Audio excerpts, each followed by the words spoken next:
ਸੋ programme ਸ਼ੁਰੂ ਕਰਨ ਤੋਂ ਪਹਿਲਾਂ ਸਾਡੇ ਅੱਜ ਦੇ ਸਪਾਂਸਰਸ ਉਹਨਾਂ ਦਾ ਧੰਨਵਾਦ ਕਰਦੇ ਜਾਂਦੇ ਹਾਂ ਜਿਨ੍ਹਾਂ ਨੇ ਇਸ ਪ੍ਰੋਗਰਾਮ ਨੂੰ ਤੁਹਾਡੇ ਸਾਰਿਆਂ ਤੱਕ ਪਹੁੰਚਾਉਣ 'ਚ ਪੰਜਾਬੀ ਰੇਡੀਓ USA ਦਾ ਸਹਿਯੋਗ ਦਿੱਤਾ। ਖਾਲਸਾ ਇੰਸ਼ੋਰੈਂਸ ਏਜੰਸੀ ਵਾਲੇ ਜਿਨ੍ਹਾਂ ਦੇ ਕੋਲੋਂ ਤੁਸੀਂ ਹਰ ਇੱਕ ਤਰੀਕੇ ਦੀ ਇੰਸ਼ੋਰੈਂਸ ਕਰਵਾ ਸਕਦੇ ਹੋ। ਪੂਰੇ ਅਮਰੀਕਾ ਭਰ ਦੇ ਵਿੱਚ ਇੰਸ਼ੋਰੈਂਸ ਕਰਦੇ ਨੇ।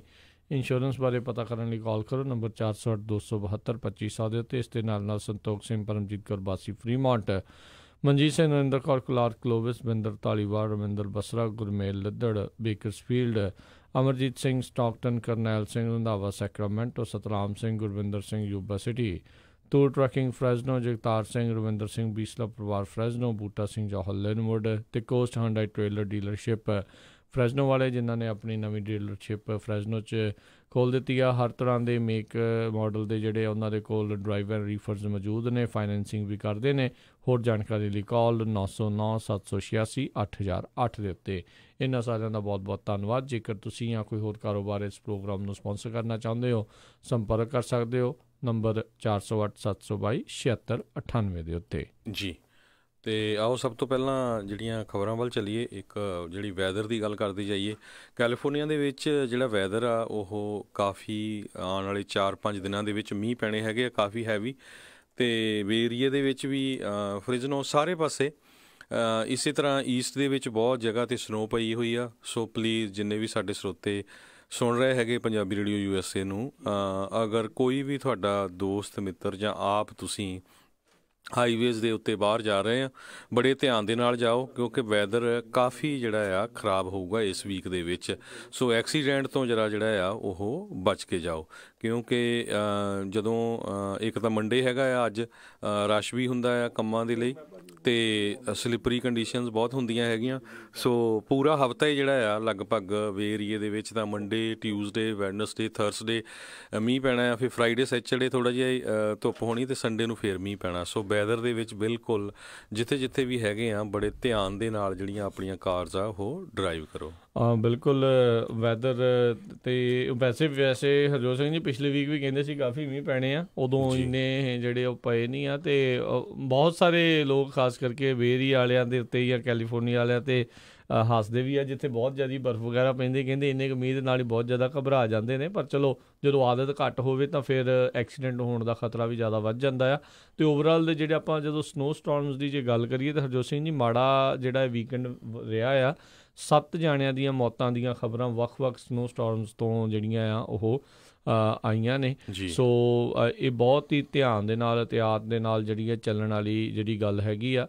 ਅਤੇ ਕਿਉਂਕਿ ਸਨੋ ਦੇ ਵਿੱਚ ਸਭ ਨੂੰ ਪਤਾ ਹੈ ਵੀ ਗੱਡੀ ਨੂੰ ਰੋਕਣਾ, ਗੱਡੀ ਚਲਾਉਣਾ ਤਾਂ ਉਹ ਬਹੁਤ ਹੀ ਜਿਹੜਾ ਔਖਾ ਕੰਮ ਆ। ਅਤੇ ਖਾਸ ਕਰਕੇ ਜਿਹੜੇ ਟਰੱਕਰਸ ਆ ਉਹਨਾਂ ਨੂੰ ਚਾਹੇ ਧੁੱਪ ਆ, ਚਾਹੇ ਮੀਂਹ ਆ ਅਤੇ ਚਾਹੇ ਸਨੋ ਆ, ਉਹਨਾਂ ਨੂੰ ਇੱਕ ਜਗ੍ਹਾ ਤੋਂ ਦੂਜੀ ਜਗ੍ਹਾ ਦੇ ਉੱਤੇ ਜਿਹੜਾ ਆਪਣਾ ਸਮਾਨ ਆ ਉਹ ਲੈ ਕੇ ਜਾਣਾ ਹੀ ਜਿਹੜਾ ਉਹ ਪੈਂਦਾ ਆ। ਸੋ ਬਹੁਤ ਹੀ ਜ਼ਿਆਦਾ ਧਿਆਨ ਦੇ ਨਾਲ ਜਿਹੜਾ ਆ ਉਹ ਚੱਲਿਆ ਜਾਵੇ। ਜਿਹੜੇ ਈਸਟ ਵਾਲੇ ਇਲਾਕਿਆਂ ਦੇ ਵਿੱਚ ਕਈ ਜਿਹੜੇ ਸੂਬਿਆਂ ਦੇ ਵਿੱਚ ਕਾਫੀ ਜ਼ਿਆਦਾ ਭਾਰੀ ਬਰਫ਼ਬਾਰੀ ਜਿਹੜੀ ਆ ਉਹ ਹੋ ਰਹੀ ਆ। ਸੋ ਪਲੀਜ਼ ਇhtiyਾਤ ਦੇ ਨਾਲ ਚੱਲੋ, ਸਮਾਂ ਵੱਧ ਲੈ ਕੇ ਜਿਹੜਾ ਉਹ ਚੱਲੋ।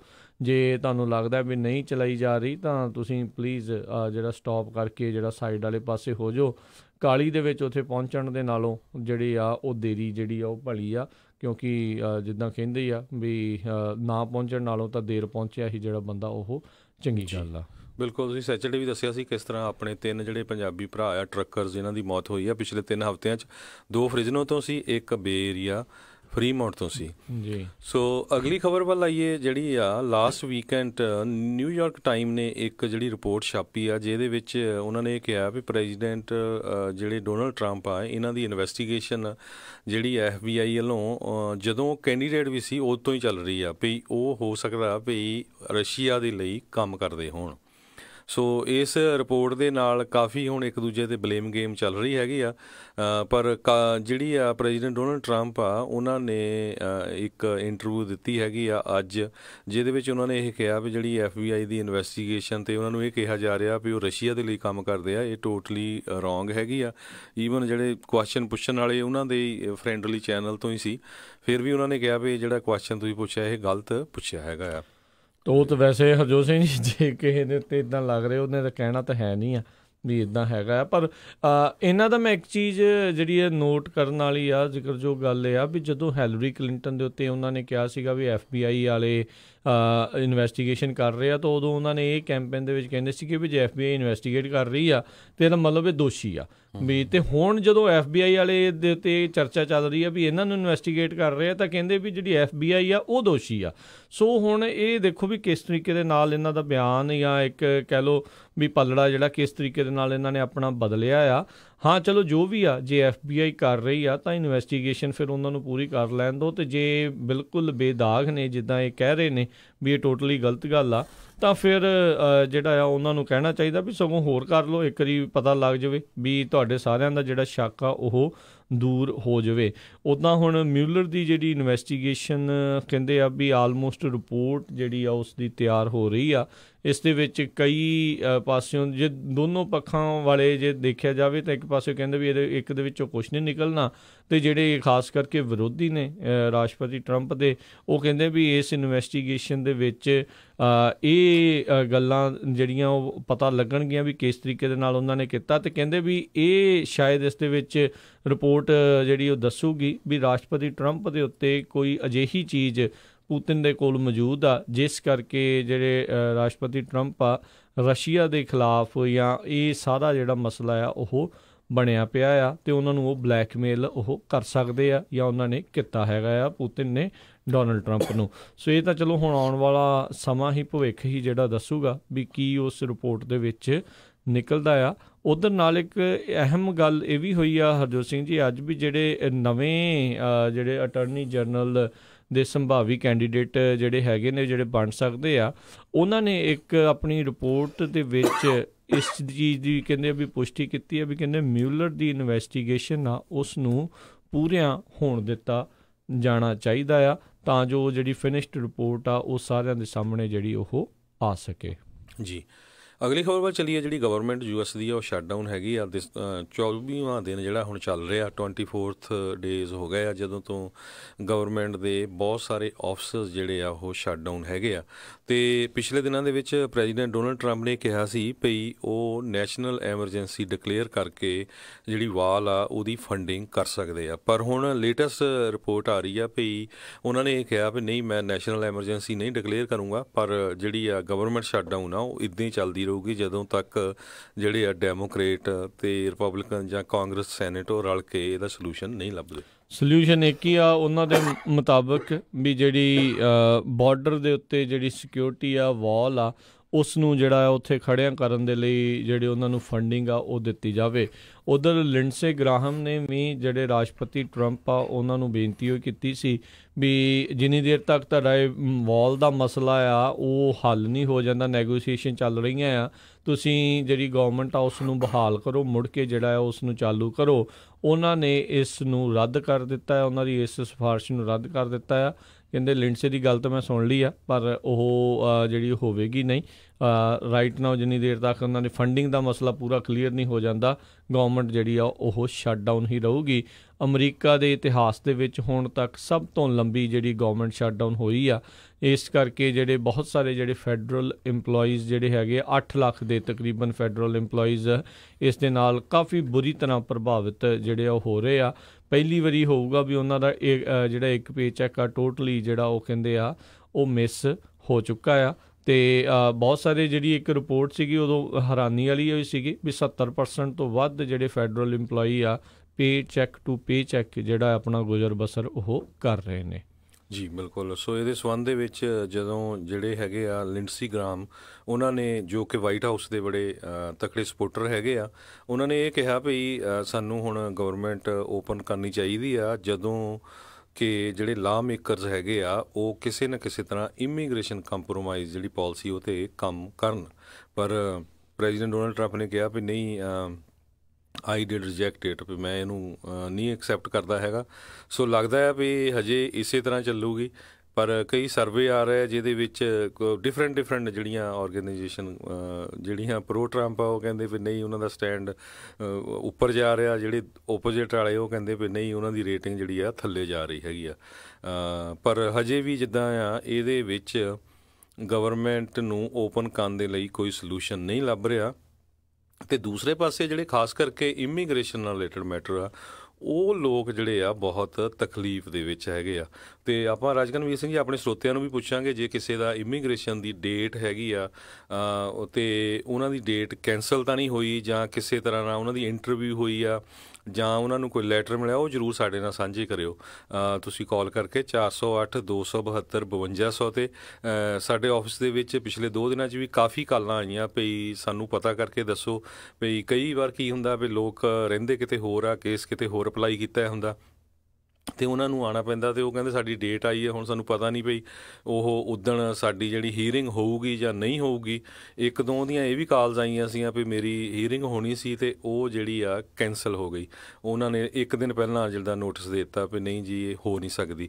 ਸੋ ਹੋਰ ਵੀ ਜੇ ਕੋਈ ਸਾਡੇ ਸਰੋਤੇ ਨੂੰ ਕਿਸੇ ਦਾ ਇੱਦਾਂ ਦੀ ਸਿਚੁਏਸ਼ਨ ਦਾ ਪਤਾ ਹੋਵੇ, ਜ਼ਰੂਰ ਕਾਲ ਕਰਕੇ ਦੱਸਿਓ, ਤਾਂ ਕਿ ਜਿਹੜੇ ਆਪਣੇ ਹੋਰ ਲਿਸਨਰਸ ਹੈਗੇ ਜਿਹੜੇ ਇੱਦਾਂ ਦੀ ਸਿਚੁਏਸ਼ਨ ਦੇ ਵਿੱਚ ਆ ਉਹਨਾਂ ਨੂੰ ਪਤਾ ਲੱਗ ਸਕੇ।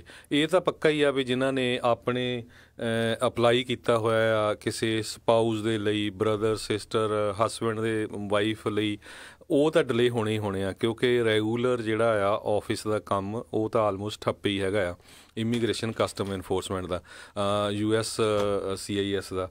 ਪਰ ਜਿਹੜੇ ਐਮਰਜੈਂਸੀ ਜਿਹੜੇ ਹੈਗੀ ਆ ਬਾਰਡਰ ਦੇ ਉੱਤੇ, ਜਾਂ ਪਿੱਛੇ ਜੇ ਆਪਾਂ ਇੱਕ ਰਿਪੋਰਟ ਪੜ੍ਹੀ ਸੀ ਉਹਦੇ 'ਚ ਕੁਛ ਕੁ ਜੱਜਸ ਨੇ ਇਹ ਕਿਹਾ ਸੀ ਵੀ ਅਸੀਂ ਕੇਸ ਜ਼ਰੂਰ ਹੇਅਰ ਕਰਾਂਗੇ ਈਵਨ ਦੋ ਸਾਨੂੰ ਤਨਖਾਹ ਨਹੀਂ ਮਿਲੇਗੀ, ਪਰ ਬਹੁਤ ਸਾਰੇ ਜੱਜ ਜਿਹੜੇ ਆ ਉਹ ਵੀ ਫਰਲੋ 'ਤੇ ਗਏ ਹੋਏ ਹੈਗੇ ਆ। ਸੋ ਇਹ ਜ਼ਰੂਰ ਜੇ ਕਿਸੇ ਭੈਣ ਭਰਾ ਦੇ ਕੋਲ ਇੱਦਾਂ ਦੀ ਉਹਨੂੰ ਅਪਡੇਟ ਦਾ ਪਤਾ ਹੋਵੇ, ਉਹਨਾਂ ਦੇ ਨਾਲ ਵਾਪਰੀ ਹੋਵੇ, ਜ਼ਰੂਰੀ ਨਹੀਂ ਤੁਸੀਂ ਆਪਣਾ ਨਾਮ ਦੱਸਣਾ ਹੈ, ਅਤੇ ਉਹਦੇ ਨਾਲ ਇਹ ਆ ਵੀ ਜਿਹੜੇ ਹੋਰ ਸਾਡੇ ਸਰੋਤੇ ਉਹਨਾਂ ਨੂੰ ਪਤਾ ਲੱਗ ਜਾਊਗਾ। ਕਿਉਂਕਿ ਅੱਜ ਵੀ ਸਵੇਰੇ ਕਿਸੇ ਦੀ ਕਾਲ ਆਈ ਸੀ ਨਿਊਯਾਰਕ ਤੋਂ, ਕਹਿੰਦਾ ਮੇਰੀ ਡੇਟ ਹੈਗੀ ਆ ਸੈਨ ਫਰਾਂਸਿਸਕੋ 'ਚ, ਹੁਣ ਮੈਨੂੰ ਪਤਾ ਨਹੀਂ ਲੱਗ ਰਿਹਾ ਵੀ ਮੈਂ ਜਾਵਾਂ ਜਾਂ ਨਾ ਜਾਵਾਂ, ਅਤੇ ਜਿਹੜਾ ਵਕੀਲ ਆ ਉਹ ਵੀ ਕੁਛ ਨਹੀਂ ਦੱਸ ਰਿਹਾ, ਉਹ ਕਹਿੰਦਾ ਮੈਨੂੰ ਵੀ ਕੁਛ ਨਹੀਂ ਪਤਾ। ਉਹ ਜ਼ਰੂਰ ਤੁਸੀਂ ਆਪਣੀ ਜਿਹੜੀ ਸਟੋਰੀ ਆ ਉਹ ਜ਼ਰੂਰ ਸ਼ੇਅਰ ਕਰ ਦਿਓ। ਜ਼ਰੂਰੀ ਨਹੀਂ ਤੁਸੀਂ ਆਪਣਾ ਜਿਹੜਾ ਆ ਨਾ ਕਿਸੇ ਨੂੰ ਡਿਸਕਲੋਜ਼ ਕਰਨਾ ਹੈਗਾ ਆ, ਤਾਂ ਕਿ ਜਿਹੜੇ ਆਪਣੇ ਹੋਰ ਭੈਣ ਭਰਾ ਆ ਉਹਨਾਂ ਨੂੰ ਇਸ ਅਪਡੇਟ ਦਾ ਪਤਾ ਲੱਗ ਸਕੇ।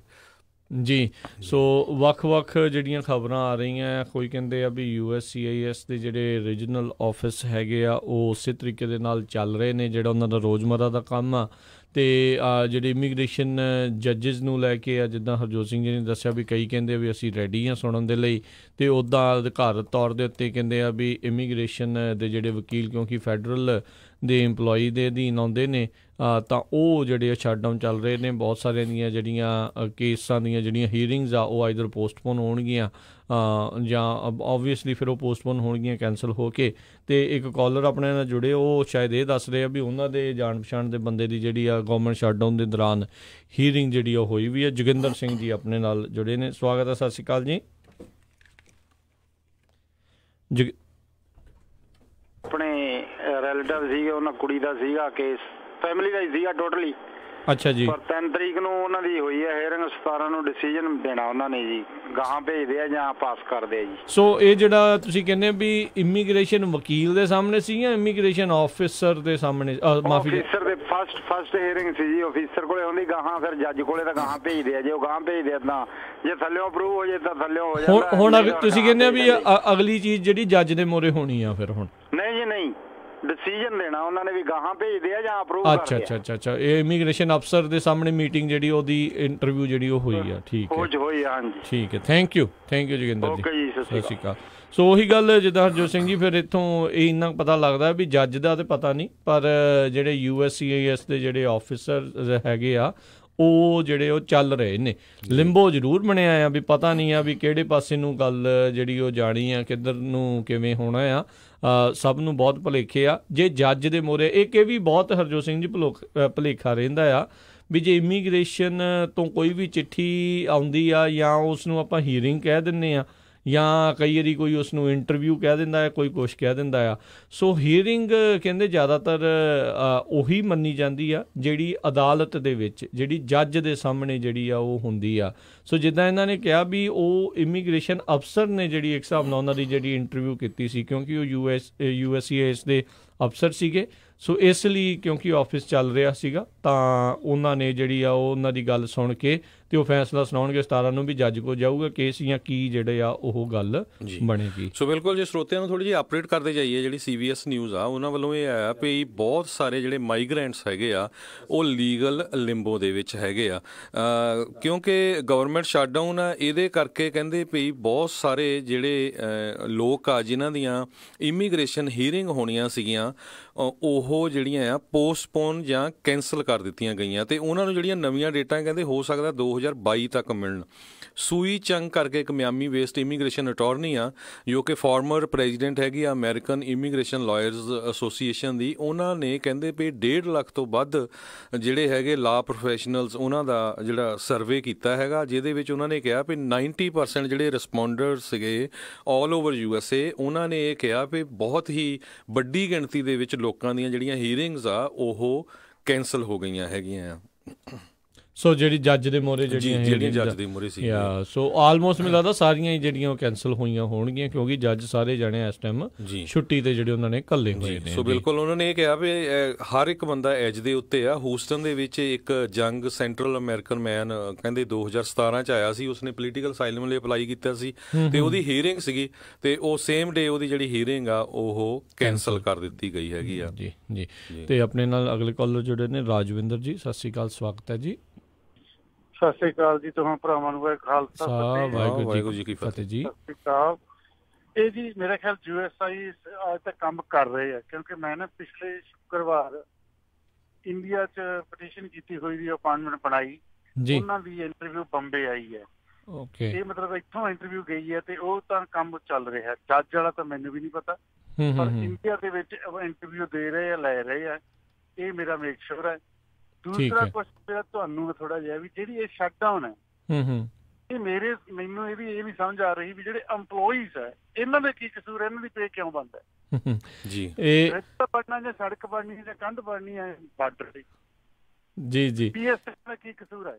ਇਹਨਾਂ ਦਾ ਕਸੂਰ ਇਹੀ ਆ ਵੀ ਇਹ ਕੇਂਦਰ ਦੇ ਜਿਹੜੇ ਇਸ ਟਾਈਮ EMPLOYEE ਆ ਤੇ ਜਿਹੜੇ EMPLOYEES ਨੂੰ ਗਵਰਨਮੈਂਟ ਨੂੰ ਇੱਕ ਹਿਸਾਬ ਦੇ ਨਾਲ ਇੱਕ ਹੁਣ ਇਹ ਬਣਾ ਕੇ ਨਾ ਜਿਹੜਾ ਸ਼ਤਰੰਜ ਦਾ ਜਿਹੜੀ ਹੁੰਦੀ ਹੈ ਚਾਲ ਆ ਇਹ ਖੇਡੀ ਜਾ ਰਹੀ ਆ ਦੋਨਾਂ ਹੀ ਪਾਰਟੀਆਂ ਦੇ ਵੱਲੋਂ ਵੀ ਉਹ ਕਹਿੰਦੇ ਵੀ ਨਾਲੇ ਬਿਲਕੁਲ ਇਹ ਪਹਿਲੀ ਵਾਰੀ ਨਹੀਂ ਸ਼ਟਡਾਊਨ ਹੋਈ, ਬਹੁਤ ਵਾਰੀ ਸ਼ਟਡਾਊਨ ਹੋਈ ਆ, ਵੱਖ-ਵੱਖ ਇਸ਼ੂਜ਼ ਤੇ ਹੋਈ ਆ। ਸੋ ਇਹਦੇ 'ਚ ਪਾਰਟੀਆਂ ਦੋਨੋਂ ਜ਼ਿੰਮੇਵਾਰ ਆ। ਆਪਾਂ ਕਈ ਵਾਰੀ ਕਹਿ ਦਿੰਦੇ ਆ ਵੀ ਹਾਂ ਵਾਲ ਕਰਕੇ ਹੀ ਆ ਤੇ ਸਾਰਿਆਂ ਨੂੰ ਪਤਾ ਇਸ਼ੂ ਕੀ ਹੈਗਾ, ਇਮੀਗ੍ਰੇਸ਼ਨ ਦਾ ਕਿੰਨਾ ਲੈਕਸ ਆ ਬਾਰਡਰ ਤੇ। ਜਦੋਂ ਆਪੋਜੀਸ਼ਨ ਪਾਰਟੀ ਹੁੰਦੀ ਆ ਫਿਰ ਉਹ ਕਹਿੰਦੇ ਵੀ ਨਹੀਂ ਜੀ ਅਸੀਂ ਇਸ ਹੱਕ 'ਚ ਆ, ਜਦੋਂ ਆਪ ਆ ਜਾਂਦੇ ਪਾਵਰ 'ਚ ਵੀ ਕਹਿੰਦੇ ਨਹੀਂ ਜੀ ਅਸੀਂ ਇਸ ਹੱਕ 'ਚ, ਸੇਮ ਚੀਜ਼ ਹੈ। ਸੋ ਦੋਨੋਂ ਹੀ ਪਾਰਟੀਆਂ ਇਸ ਹਿਸਾਬ ਦੇ ਨਾਲ ਜਿਹੜੀਆਂ ਚੱਲ ਰਹੀਆਂ। ਦੇਖੋ ਵੋਟਰ ਬੇਸ ਸਟਰੋਂਗ ਕਰਨਾ ਹੈ, ਸੋ ਰਾਜਨੀਤੀ ਜਿਹੜੀ ਹੈ ਜਿੱਥੇ ਮਰਜ਼ੀ ਚੱਲ ਜਾਓ ਉਹ ਇਹਨਾਂ ਮੁੱਦਿਆਂ ਦੇ ਉੱਤੇ ਜਿਹੜੀ ਆ ਉਹ ਹਾਵੀ ਜਿਹੜੀ ਆ ਉਹ ਹੁੰਦੀ ਆ, ਉਹਦੇ ਕਰਕੇ ਇੰਨੀ ਕੁ ਜ਼ਿਆਦਾ ਜਿਹੜੀਆਂ ਸ਼ਤਰੰਜ ਵਾਲੀਆਂ ਚਾਲਾਂ ਜਾਂ ਕਹਿ ਲਓ ਇਹ ਤਾਂ ਹੁਣ ਸਿੱਧਾ ਇੱਕ ਸਾਹਮਣੇ ਜਿਹੜੇ ਸਿੰਘ ਫਸਾਈ ਬੈਠੇ ਨੇ ਦੋਨੋਂ ਹੀ ਜਿਹੜੀਆਂ ਪਾਰਟੀਆਂ ਵਾਲੇ, ਉਹ ਕਹਿੰਦੇ ਵੀ ਅਸੀਂ $1 ਨਹੀਂ ਦੇਣਾ, ਇਹ ਕਹਿੰਦੇ ਆ ਵੀ ਹੁਣ ਅਸੀਂ $5.5 ਬਿਲੀਅਨ ਲੈ ਕੇ ਜਿਹੜੇ ਹਟਣੇ ਆ। ਸੋ ਦੇਖਦੇ ਆ ਵੀ ਕਿੱਦਾਂ ਕਿਸ ਪਾਸੇ ਵੱਲ ਨੂੰ ਕੌਣ ਆਪਣੀ ਜਿੱਦ ਜਿਹੜੀ ਉਹ ਪਕਾਉਣ ਦੇ ਵਿੱਚ ਕਾਮਯਾਬ ਹੋਊਗਾ। ਪਰ ਮਸਲਾ ਇਹ ਵੀ ਬਣਨਾ ਹੈ ਹਰਜੋਤ ਸਿੰਘ ਜੀ, ਹੁਣ ਇਹ EMPLOYEES ਦੇ ਲਈ ਤਾਂ ਕਸੂਰ ਤਾਂ ਇਹਨਾਂ ਦਾ ਕੋਈ ਨਹੀਂ ਆ, ਕਸੂਰ ਬਸ ਇਹਨਾਂ ਦਾ ਇਹੀ ਆ ਵੀ ਇਹ ਫੈਡਰਲ ਜਿਹੜੀ ਆ ਸਰਕਾਰ ਆ ਉਸ ਦੇ EMPLOYEE ਆ। ਸੋ ਬਾਕੀ ਸਟੇਟਾਂ ਵਾਲੇ ਸਭ ਬੜੇ ਸੋਹਣੇ ਉਹਨਾਂ ਨੂੰ ਪੇ ਚੈੱਕ ਵੀ ਮਿਲ ਰਹੇ, ਬੜਾ ਸੋਹਣਾ ਕੰਮ ਵੀ ਕਰ ਰਹੇ ਆ। ਹੁਣ 8 ਲੱਖ ਦੇ ਵਿੱਚੋਂ ਅੱਧੇ ਲੋਕ ਤਾਂ ਕੰਮ ਵੀ ਕਰ ਰਹੇ ਆ ਤੇ ਉਹਨਾਂ ਨੂੰ ਤਨਖਾਹਾਂ ਵੀ ਜਿਹੜੀਆਂ ਉਹ ਨਹੀਂ ਮਿਲ ਰਹੀਆਂ। ਹਿਊਸਟਨ ਤੋਂ ਹਰਜੋਤ ਸਿੰਘ ਜੀ ਸ਼ਟਡਾਊਨ ਦੇ ਨਾਲ ਹੀ ਜੁੜੀ ਹੋਈ ਖਬਰ ਆ ਰਹੀ ਹੈ, ਜਿਹੜਾ TSA ਆ ਉਹਨਾਂ ਨੇ ਆਪਣਾ ਕਹਿੰਦੇ ਚੈੱਕ ਪੁਆਇੰਟ ਆ ਉਹ ਉਹਨਾਂ ਨੂੰ ਬੰਦ ਕਰਨਾ ਪਿਆ ਸ਼ਟਡਾਊਨ ਦੇ ਚੱਲਦਿਆਂ ਵੀ ਇਹਦੇ ਨਾਲ ਜਿਹੜਾ ਮਸਲਾ ਬਣ ਰਿਹਾ। ਹੁਣ ਦੇਖੋ ਇੱਕ ਪਾਸੇ ਤਾਂ ਜਿਹੜੇ ਡੋਨਲਡ ਟਰੰਪ ਆ ਉਹ ਕਹਿੰਦੇ ਵੀ ਅਮਰੀਕਾ ਦੀ ਸਿਕਿਉਰਿਟੀ ਨੂੰ ਲੈ ਕੇ, ਸੇਫਟੀ ਨੂੰ ਲੈ ਕੇ ਅਸੀਂ ਸਭ ਤੋਂ ਸਭ ਤੋਂ ਜ਼ਿੰਮੇਵਾਰੀ ਵਾਲਾ ਜਿਹੜਾ ਕੰਮ ਕਰ ਰਹੇ ਹਾਂ, ਬਾਰਡਰ ਵਾਲਾ ਕੰਮ ਜਿਹੜਾ ਕਰ ਰਹੇ ਹਾਂ। ਦੂਜੇ ਪਾਸੇ ਗਵਰਨਮੈਂਟ ਸ਼ਟਡਾਊਨ ਕਰਕੇ ਉਹ ਮੇਨ ਉਹਨਾਂ ਪੁਆਇੰਟਾਂ ਦੇ ਉੱਤੇ ਜਿਹੜਾ ਆ ਇੱਕ ਹਿਸਾਬ ਨਾਲ ਢਿੱਲ ਉੱਥੇ ਹੋ ਰਹੀ ਆ, ਉੱਥੇ ਉਨਾ ਹੀ ਜ਼ਿਆਦਾ ਖਤਰਾ ਵੱਧ ਰਿਹਾ ਆ ਜਿੱਥੇ TSA ਦੇ ਏਜੰਟ ਜਿਹੜੇ ਹੋਮਲੈਂਡ ਸਿਕਿਉਰਿਟੀ ਵਾਲੇ ਏਜੰਟ ਜਿਹੜੇ ਵਿਦਆਊਟ ਤਨਖਾਹਾਂ ਕੰਮ ਤਾਂ ਦੇਖੋ ਉਹਨਾਂ ਤੋਂ ਲੈ ਰਹੇ ਆ, ਕੰਮ ਤਾਂ ਉਹ ਕਰ ਰਹੇ ਆ, ਪਰ ਹੁਣ ਇਹ ਸ਼ਟਡਾਊਨ ਹੋ ਰਹੇ ਆ। ਇੱਕ ਜਗ੍ਹਾ ਦੇ ਉੱਤੇ ਇੱਕ ਉਹਨਾਂ ਨੇ ਬੰਦ ਹੀ ਕਰਤਾ ਸੀਗਾ ਮਿਆਮੀ ਦੇ ਵਿੱਚ, ਆਈ ਗੈਸ ਏਅਰਪੋਰਟ ਦੇ ਵਿੱਚ ਉਹਨਾਂ ਨੂੰ ਇੱਕ ਪਾਸਾ ਜਿਹੜਾ ਉਹਦਾ ਬੰਦ ਕਰਨਾ ਪਿਆ ਸੀਗਾ ਏਅਰਪੋਰਟ ਦਾ। ਹੁਣ ਕਹਿੰਦੇ ਵੀ ਸਭ ਤੋਂ ਜ਼ਿਆਦਾ ਹੁਣ ਜਦੋਂ 9/11 ਦਾ ਹਮਲਾ ਹੋਇਆ ਸੀ ਕੋਈ ਬਾਰਡਰ ਟੱਪ ਕੇ ਤਾਂ ਆਇਆ ਨਹੀਂ ਸੀ, ਉਹ ਸਾਰੇ ਜਾਣੇ ਜਹਾਜ਼ 'ਚ ਬਹਿ ਕੇ ਆਏ ਸੀਗੇ। ਸੋ ਇਹ ਉਹੀ TSA ਏਜੰਟਸ ਦੇ ਜ਼ਰੀਏ ਉਹਨਾਂ ਦੇ ਥਰੂ ਹੀ ਜਿਹੜਾ ਹੋ ਕੇ ਜਾਂਦੇ ਆ। ਅਤੇ ਜੇ ਉਹਨਾਂ ਨੂੰ ਤਨਖਾਹਾਂ ਨਹੀਂ ਮਿਲ ਰਹੀਆਂ ਤਾਂ ਉਹ ਤਾਂ ਆਲਰੇਡੀ ਪਹਿਲਾਂ ਹੀ ਕਲਪੇ ਹੁੰਦੇ। ਤੁਸੀਂ ਜਿੰਨੇ ਵੀ ਜਾਣੇ ਜਾਂਦੇ ਹੋ, ਬਹੁਤ ਵਾਰੀ ਜਿਹੜੇ ਆ TSA ਏਜੰਟਸ ਦੇ ਜਿਹੜੇ ਆ ਖਿਲਾਫ ਜਿਹੜੀ ਗੱਲ ਸੁਣਨ ਨੂੰ ਆਪਾਂ ਨੂੰ ਮਿਲਦੀ ਆ ਵੀ ਯਾਰ ਇਹ ਬੜਾ ਰੁੱਖਾ ਬੋਲਦੇ ਆ, ਬੜਾ ਇਹ ਆ ਉਹ ਹੈ। ਅਜੇ ਸੋਚੋ ਵੀ ਉਦੋਂ ਉਹਨਾਂ ਨੂੰ ਤਨਖਾਹ ਮਿਲ ਰਹੀ ਹੁੰਦੀ ਆ, ਅਤੇ ਹੁਣ ਜੇ ਉਹਨੂੰ ਤਨਖਾਹ ਨਹੀਂ ਮਿਲ ਰਹੀ ਤਾਂ ਹੁਣ ਪਤਾ ਨਹੀਂ ਲੋਕਾਂ ਦੇ ਨਾਲ ਉਹ ਕਿੱਦਾਂ ਦਾ ਸਲੂਕ ਜਿਹੜਾ ਆ ਉਹ ਕਰ ਰਹੇ ਹੋਣਗੇ। ਬਿਲਕੁਲ। ਸੋ ਜਿਹੜੀ ਇੱਕ ਹੋਰ ਖਬਰ ਆ ਰਹੀ ਹੈ ਰਾਜਕਨਵੀਰ ਸਿੰਘ ਜੀ, ਵੀ ਡੈਲਟਾ ਏਅਰਲਾਈਨ ਦੀ ਜਿਹੜੀ ਫਲਾਈਟ ਸੀਗੀ ਅਟਲਾਂਟਾ ਹਾਰਟਸਫੀਲਡ ਜੈਕਸਨ ਇੰਟਰਨੈਸ਼ਨਲ ਏਅਰਪੋਰਟ ਤੋਂ ਜਿਹੜੀ ਕਿ ਟੋਕੀਓ ਨਰੀਤਾ ਇੰਟਰਨੈਸ਼ਨਲ ਏਅਰਪੋਰਟ ਨੂੰ ਜਾਣੀ ਸੀ ਜਨਵਰੀ 3 ਨੂੰ, ਉਹਦੇ ਵਿੱਚ ਕਹਿੰਦੇ ਇੱਕ ਬੰਦਾ ਗੰਨੇ ਲੈ ਕੇ ਚਲਾ ਗਿਆ ਉਸ ਟਾਈਮ ਦੇ। ਸੋ ਈਵਨ ਦੋ TSA ਵਾਲੇ ਕਹਿ ਰਹੇ ਵੀ ਇਹਦਾ ਸ਼ਟਡਾਊਨ ਨਾਲ ਕੋਈ ਲੈਣਾ ਦੇਣਾ ਨਹੀਂ, ਪਰ ਹੋ ਸਕਦਾ ਵੀ ਉੱਥੇ ਜਿਹੜੀ ਉਹਨਾਂ ਦੇ ਇੰਪਲਾਈ ਦੀ ਘਾਟ ਹੋਵੇ। ਸੋ ਜੇ ਕੋਰਟ ਸਿਸਟਮ ਦੀ ਆਪਾਂ ਗੱਲ ਕਰਦੇ ਜਾਈਏ, ਕਹਿੰਦੇ ਵੀ ਸੈਰਾਕੂਜ਼ ਯੂਨੀਵਰਸਿਟੀ ਦੀ ਜਿਹੜੀ ਇੱਕ TRAC ਕਲੀਅਰਿੰਗ ਹਾਊਸ ਉਹਨਾਂ ਵੱਲੋਂ ਸਰਵੇ ਆਇਆ ਸੀ, ਕਹਿੰਦੇ ਭਈ ਨਵੰਬਰ 30 ਤੱਕ 8 ਲੱਖ ਲੋਕਾਂ ਦੇ ਕੇਸ ਜਿਹੜੇ ਆ ਇਮੀਗ੍ਰੇਸ਼ਨ ਕੋਰਟਸ ਦੇ ਵਿੱਚ ਪੈਂਡਿੰਗ ਹੈਗੇ ਆ, ਅਤੇ 49% ਜਿਹੜੇ ਆ ਇਨਕਰੀਜ਼ ਹੋਏ ਹੈਗੇ ਆ ਪਿਛਲੇ ਸਮੇਂ ਤੋਂ ਜਦੋਂ ਤੋਂ ਪ੍ਰੈਜ਼ੀਡੈਂਟ ਡੋਨਲਡ ਟਰੰਪ ਆਪਣੀ ਪਾਵਰ ਦੇ ਵਿੱਚ ਆਏ ਹੈਗੇ ਆ। ਕਹਿੰਦੇ ਵੀ ਸਭ ਤੋਂ ਜ਼ਿਆਦਾ ਇਹਦਾ ਮੁੱਦਾ ਮੇਨ ਇਹ ਆ ਵੀ ਜੇ ਕੋਰਟ ਸਿਸਟਮ ਹੀ ਇੰਨਾ ਬੈਕਲੌਗ 'ਚ ਆ, ਕੋਰਟ ਸਿਸਟਮ ਹੀ ਬੰਦ ਆ, ਅਤੇ ਤੁਸੀਂ ਲੋਕਾਂ ਨੂੰ ਡਿਪੋਰਟ ਨਹੀਂ ਕਰ ਸਕਦੇ ਜਦ ਤੱਕ ਉਹਨਾਂ ਦੀ ਹੀਅਰਿੰਗ ਨਹੀਂ ਹੁੰਦੀ ਵੀ ਭਾਈ ਤੁਹਾਨੂੰ ਅਸੀਂ ਪੋਲੀਟੀਕਲ ਅਸਾਈਲਮ ਦਿੰਦੇ ਹਾਂ ਜਾਂ ਨਹੀਂ ਦਿੰਦੇ ਹੈਗੇ। ਇਸੇ ਤਰ੍ਹਾਂ ਇੱਕ ਸ਼ਾਰਲਟ ਇਮੀਗ੍ਰੇਸ਼ਨ ਕੋਰਟ ਜਿਹੜੀ ਆ, ਉੱਥੋਂ ਇੱਕ ਨਿਊਜ਼ ਆ ਰਹੀ ਆ ਵੀ 600 ਤੋਂ ਲੈ ਕੇ 650 ਕੇਸਾਂ ਦੀ ਜਿਹੜੀ ਹੀਅਰਿੰਗ ਹੋਣੀ ਸੀ ਕੋਰਟ 'ਚ ਆਲਰੇਡੀ ਉੱਥੇ ਕੈਂਸਲ ਕਰ ਦਿੱਤੀ ਗਈ ਆ।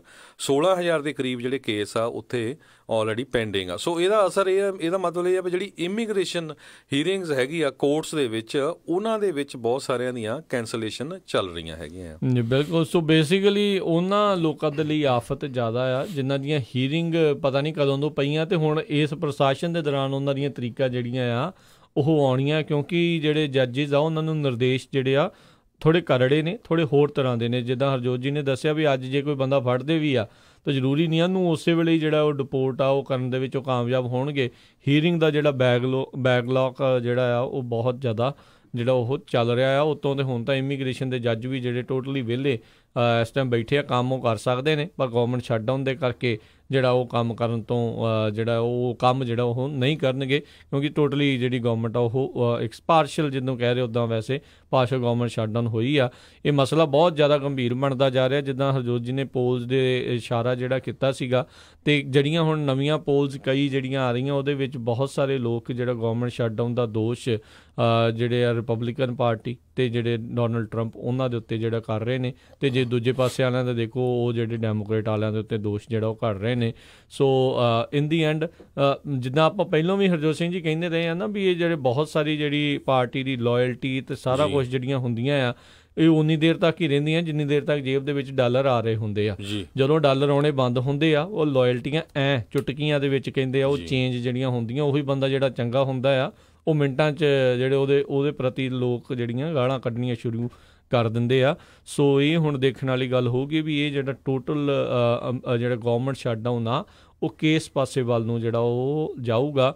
ਉਹ 2020 ਦੀਆਂ ਇਲੈਕਸ਼ਨ ਹਾਲ ਦੀ ਘੜੀ ਤਾਂ ਇਹ ਜਿਹੜੀ ਗੌਰਮੈਂਟ ਸ਼ਟਡਾਊਨ ਦੇ ਵਿੱਚ ਦੇਖਦੇ ਹੋਏ ਤਾਂ ਦੂਰ ਹੀ ਜਿਹੜੀਆਂ ਉਹ ਲੱਗ ਰਹੀਆਂ, ਉੱਦਾਂ ਬਹੁਤਾ ਸਮਾਂ ਤਾਂ ਉਸ ਦੇ ਵਿੱਚ ਨਹੀਂ ਬਚਿਆ, ਪਰ ਇਸ ਦਾ ਜਿਹੜਾ ਅਸਰ ਆ ਡੈਫੀਨੇਟਲੀ ਇਲੈਕਸ਼ਨਸ ਦੇ ਉੱਤੇ ਵੀ ਜਿਹੜਾ ਉਹ ਪਵੇਗਾ। ਬਹੁਤ ਸਾਰਾ ਵੋਟਰ ਬੇਸ ਜਿਹੜਾ ਖਾਸ ਕਰਕੇ ਜਿਹੜਾ ਸਵਿੰਗ ਵੋਟਰ ਹੁੰਦਾ ਆ ਉਹ ਚੇਂਜ ਜਿਹੜਾ ਆ ਇਹਨਾਂ ਮਸਲਿਆਂ ਦੇ ਕਰਕੇ ਹੋ ਜ਼ਰੂਰ ਜਾਂਦਾ ਆ। ਆਪਾਂ ਨੈਸ਼ਨਲ ਪਾਰਕਸ ਦੀ ਗੱਲ ਕਰਦੇ ਹਾਂ, ਹੁਣ ਆਪਾਂ ਏਅਰਪੋਰਟਸ ਦੀ ਗੱਲ ਕਰ ਰਹੇ ਹਾਂ। ਜਿੱਦਾਂ ਆਪਾਂ ਕਹਿ ਰਹੇ ਹਾਂ ਵੀ ਸਭ ਤੋਂ ਸੈਂਸਿਟਿਵ ਕਿਸੇ ਵੀ ਮੁਲਕ ਦੇ ਲਈ ਜਿਹੜਾ ਇੱਕ ਇਲਾਕਾ ਹੁੰਦਾ ਆ ਉਹ ਜਿਹੜੇ ਏਅਰਪੋਰਟਸ ਹੁੰਦੇ, ਜਿੱਥੇ ਲੱਖਾਂ ਹੀ ਲੋਕਾਂ ਨੇ ਰੋਜ਼ਾਨਾ ਜਿਹੜਾ ਆ ਆਉਣ ਜਾਣ ਜਿਹੜਾ ਉੱਥੋਂ ਆਉਣਾ ਹੈ, ਅਤੇ ਕੀ ਪਤਾ ਕਿੱਦਾਂ ਦਾ ਬੰਦਾ ਆ ਰਿਹਾ ਆ। ਬਾਰਡਰ ਦੀ ਵਾਲ ਦਾ ਜਿਹੜਾ ਮਸਲਾ ਜ਼ਰੂਰ ਉਹਨਾਂ ਦੇ ਵੋਟਰ ਬੇਸ ਦੇ ਲਈ ਜਿਹੜਾ ਉਹ ਬਣਿਆ ਹੋਇਆ ਆ, ਪਰ ਜਿਹੜਾ ਸਭ ਤੋਂ ਜ਼ਿਆਦਾ ਖਤਰਾ ਜਿਹੜਾ ਆ ਉਹ ਜਹਾਜ਼ਾਂ ਦੇ ਜ਼ਰੀਏ ਕਹਿੰਦੇ ਆ ਉਹ ਆਉਂਦਾ ਆ।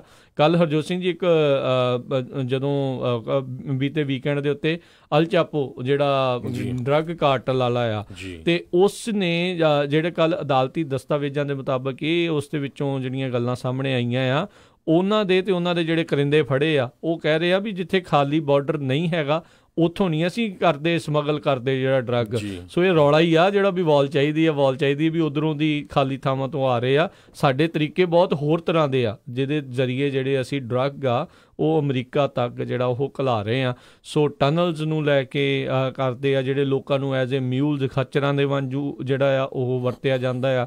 ਉਹ ਸਾਰੀਆਂ ਚੀਜ਼ਾਂ ਕਹਿੰਦੇ ਆ ਉਸ ਦੇ ਜ਼ਰੀਏ ਜਿਹੜਾ ਡਰੱਗ ਲਿਆਉਂਦੇ ਰਹੇ। ਡੈਫੀਨੇਟਲੀ ਜਿੱਥੇ ਨਹੀਂ ਹੈਗੀ ਵਾਲ ਉੱਥੇ ਤਾਂ ਜਾਂ ਉੱਥੇ ਫੈਂਸ ਨਹੀਂ ਹੈਗੀ ਤਾਂ ਉੱਥੋਂ ਵੀ ਉਹਨਾਂ ਨੂੰ ਆਸਾਨੀ ਤਾਂ ਜਿਹੜੀ ਡੈਫੀਨੇਟਲੀ ਹੁੰਦੀ ਜ਼ਰੂਰ ਹੋਵੇਗੀ, ਪਰ ਕਹਿੰਦੇ ਬਹੁਤਾ ਕੰਮ ਜਿਹੜਾ ਉਹ ਦੂਜੇ ਥਾਵਾਂ ਤੋਂ ਹੀ ਜਿਹੜਾ ਉਹ ਕਰਦੇ ਨੇ।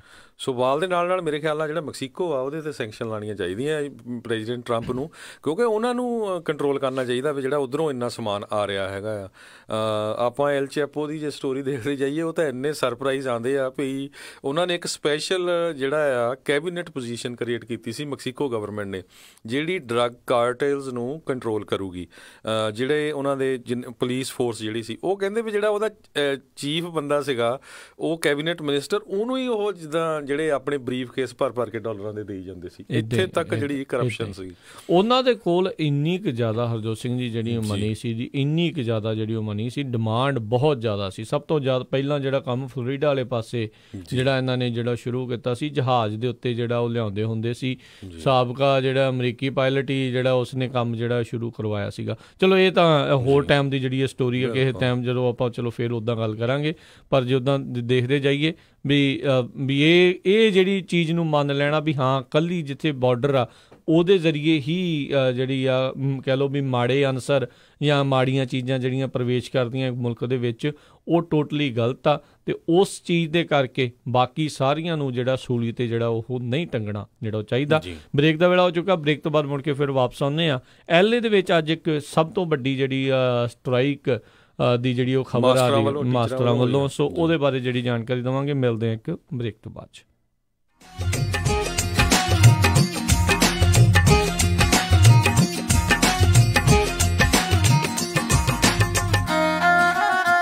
Obama care covered California health insurance ਦੀਆਂ ਐਪਲੀਕੇਸ਼ਨਾਂ ਦੀ ਆਖਰੀ ਤਰੀਕ ਜੋ ਕਿ 15 ਜਨਵਰੀ 2019 ਹੈ। ਜੇਕਰ ਤੁਸੀਂ ਜਾਂ ਤੁਹਾਡੇ ਦੋਸਤ ਮਿੱਤਰ ਰਿਸ਼ਤੇਦਾਰਾਂ ਨੇ ਹਾਲੇ ਵੀ ਐਪਲੀਕੇਸ਼ਨ ਨਹੀਂ ਭਰੀ ਜਾਂ ਤੁਹਾਡੇ ਚੱਲ ਰਹੇ ਪਲਾਨਸ ਦੇ ਵਿੱਚ ਤੁਸੀਂ ਕੋਈ ਚੇਂਜ ਕਰਨੀ ਚਾਹੁੰਦੇ ਹੋ ਤਾਂ ਅੱਜ ਹੀ ਕਾਲ ਕਰੋ ਖਾਲਸਾ ਇੰਸ਼ੋਰੈਂਸ ਏਜੰਸੀ 408-272-2500 ਜੋ ਪਿਛਲੇ ਕਈ ਸਾਲਾਂ ਤੋਂ ਹਜ਼ਾਰਾਂ ਕਸਟਮਰਸ ਨੂੰ ਇਹ ਸੇਵਾਵਾਂ ਦੇ ਚੁੱਕੇ ਹਨ। ਖਾਲਸਾ ਇੰਸ਼ੋਰੈਂਸ ਤੁਹਾਡੇ ਓਬਾਮਾ ਕੇਅਰ ਹੈਲਥ ਇੰਸ਼ੋਰੈਂਸ ਨਾਲ ਜੁੜੇ ਮਸਲਿਆਂ ਦੀਆਂ ਸੇਵਾਵਾਂ ਲਈ ਸਾਰਾ ਸਾਲ ਹਾਜ਼ਰ ਹਨ। ਨੰਬਰ 408-272-2500 4082722500। ਤੁਸੀਂ ਸੁਣ ਰਹੇ ਹੋ ਪੰਜਾਬੀ ਰੇਡੀਓ USA। ਆਪਣੇ ਬਿਜ਼ਨਸ ਜਾਂ ਕਿਸੇ ਕੰਮਕਾਰ ਦੀ ਐਡ ਦੇ ਲਈ ਅੱਜ ਹੀ ਸੰਪਰਕ ਕਰੋ। ਨਵੇਂ ਕਸਟਮਰਸ ਦੇ ਲਈ ਖਾਸ ਪ੍ਰਮੋਸ਼ਨਲ ਆਫਰਜ਼ 408-722-7698 4087227698।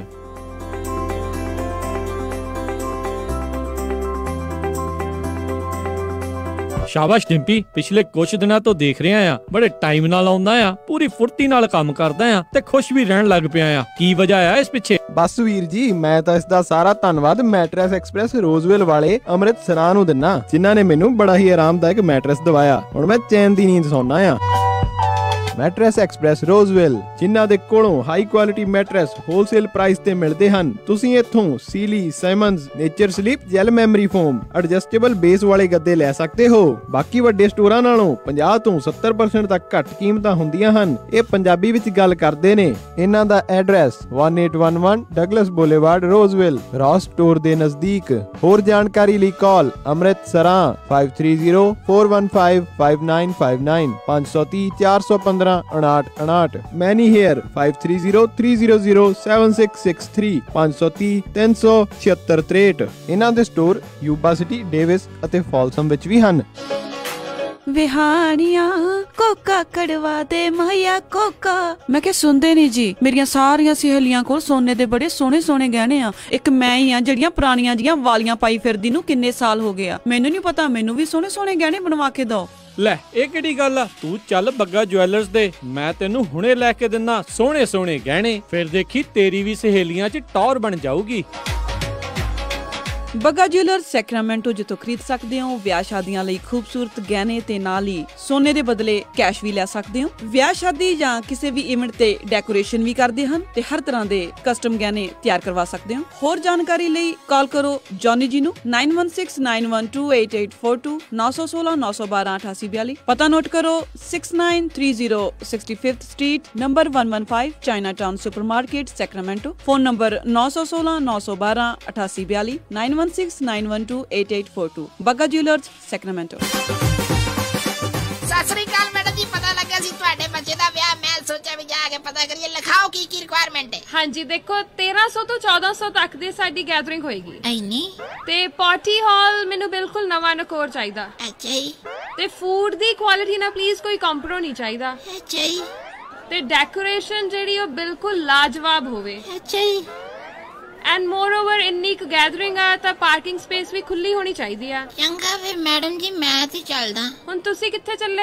ਇੰਨਾ ਵੱਡਾ ਕੰਮ ਸਾਡੇ ਕੋਲੋਂ ਨਹੀਂ ਸੰਭਿਆ ਜਾਣਾ। ਮਿਰਾਜ ਫॉर ਯੂ ਵਾਲੇ ਰਾਜਾ ਸਿੰਘ ਨੂੰ ਫੋਨ ਕਰ ਲਓ। ਮਿਰਾਜ ਬੈਂਕਟ ਹਾਲ, ਜਿਨ੍ਹਾਂ ਕੋਲ ਨੇ 2 ਬੈਂਕਟ ਹਾਲ 300 ਤੇ 1000 ਦੀ ਕਪੈਸਿਟੀ ਵਾਲੇ। ਮਿਰਾਜ ਬੈਂਕਟ ਹਾਲ ਜਿਨ੍ਹਾਂ ਕੋਲ ਹੈ ਨੰਬਰ 1 ਕੇਟਰਿੰਗ ਇਨ ਟਾਊਨ, ਬੈਸਟ ਸਵੀਟਸ ਤੇ ਤੁਹਾਡੇ ਫੰਕਸ਼ਨ ਲਈ best ambience. For more information, call Raja Singh 9168656659 या परमप्रीत सिंह डड्डी 6615103143। ਇਹ ਹੈ ਪੰਜਾਬੀ ਰੇਡੀਓ USA।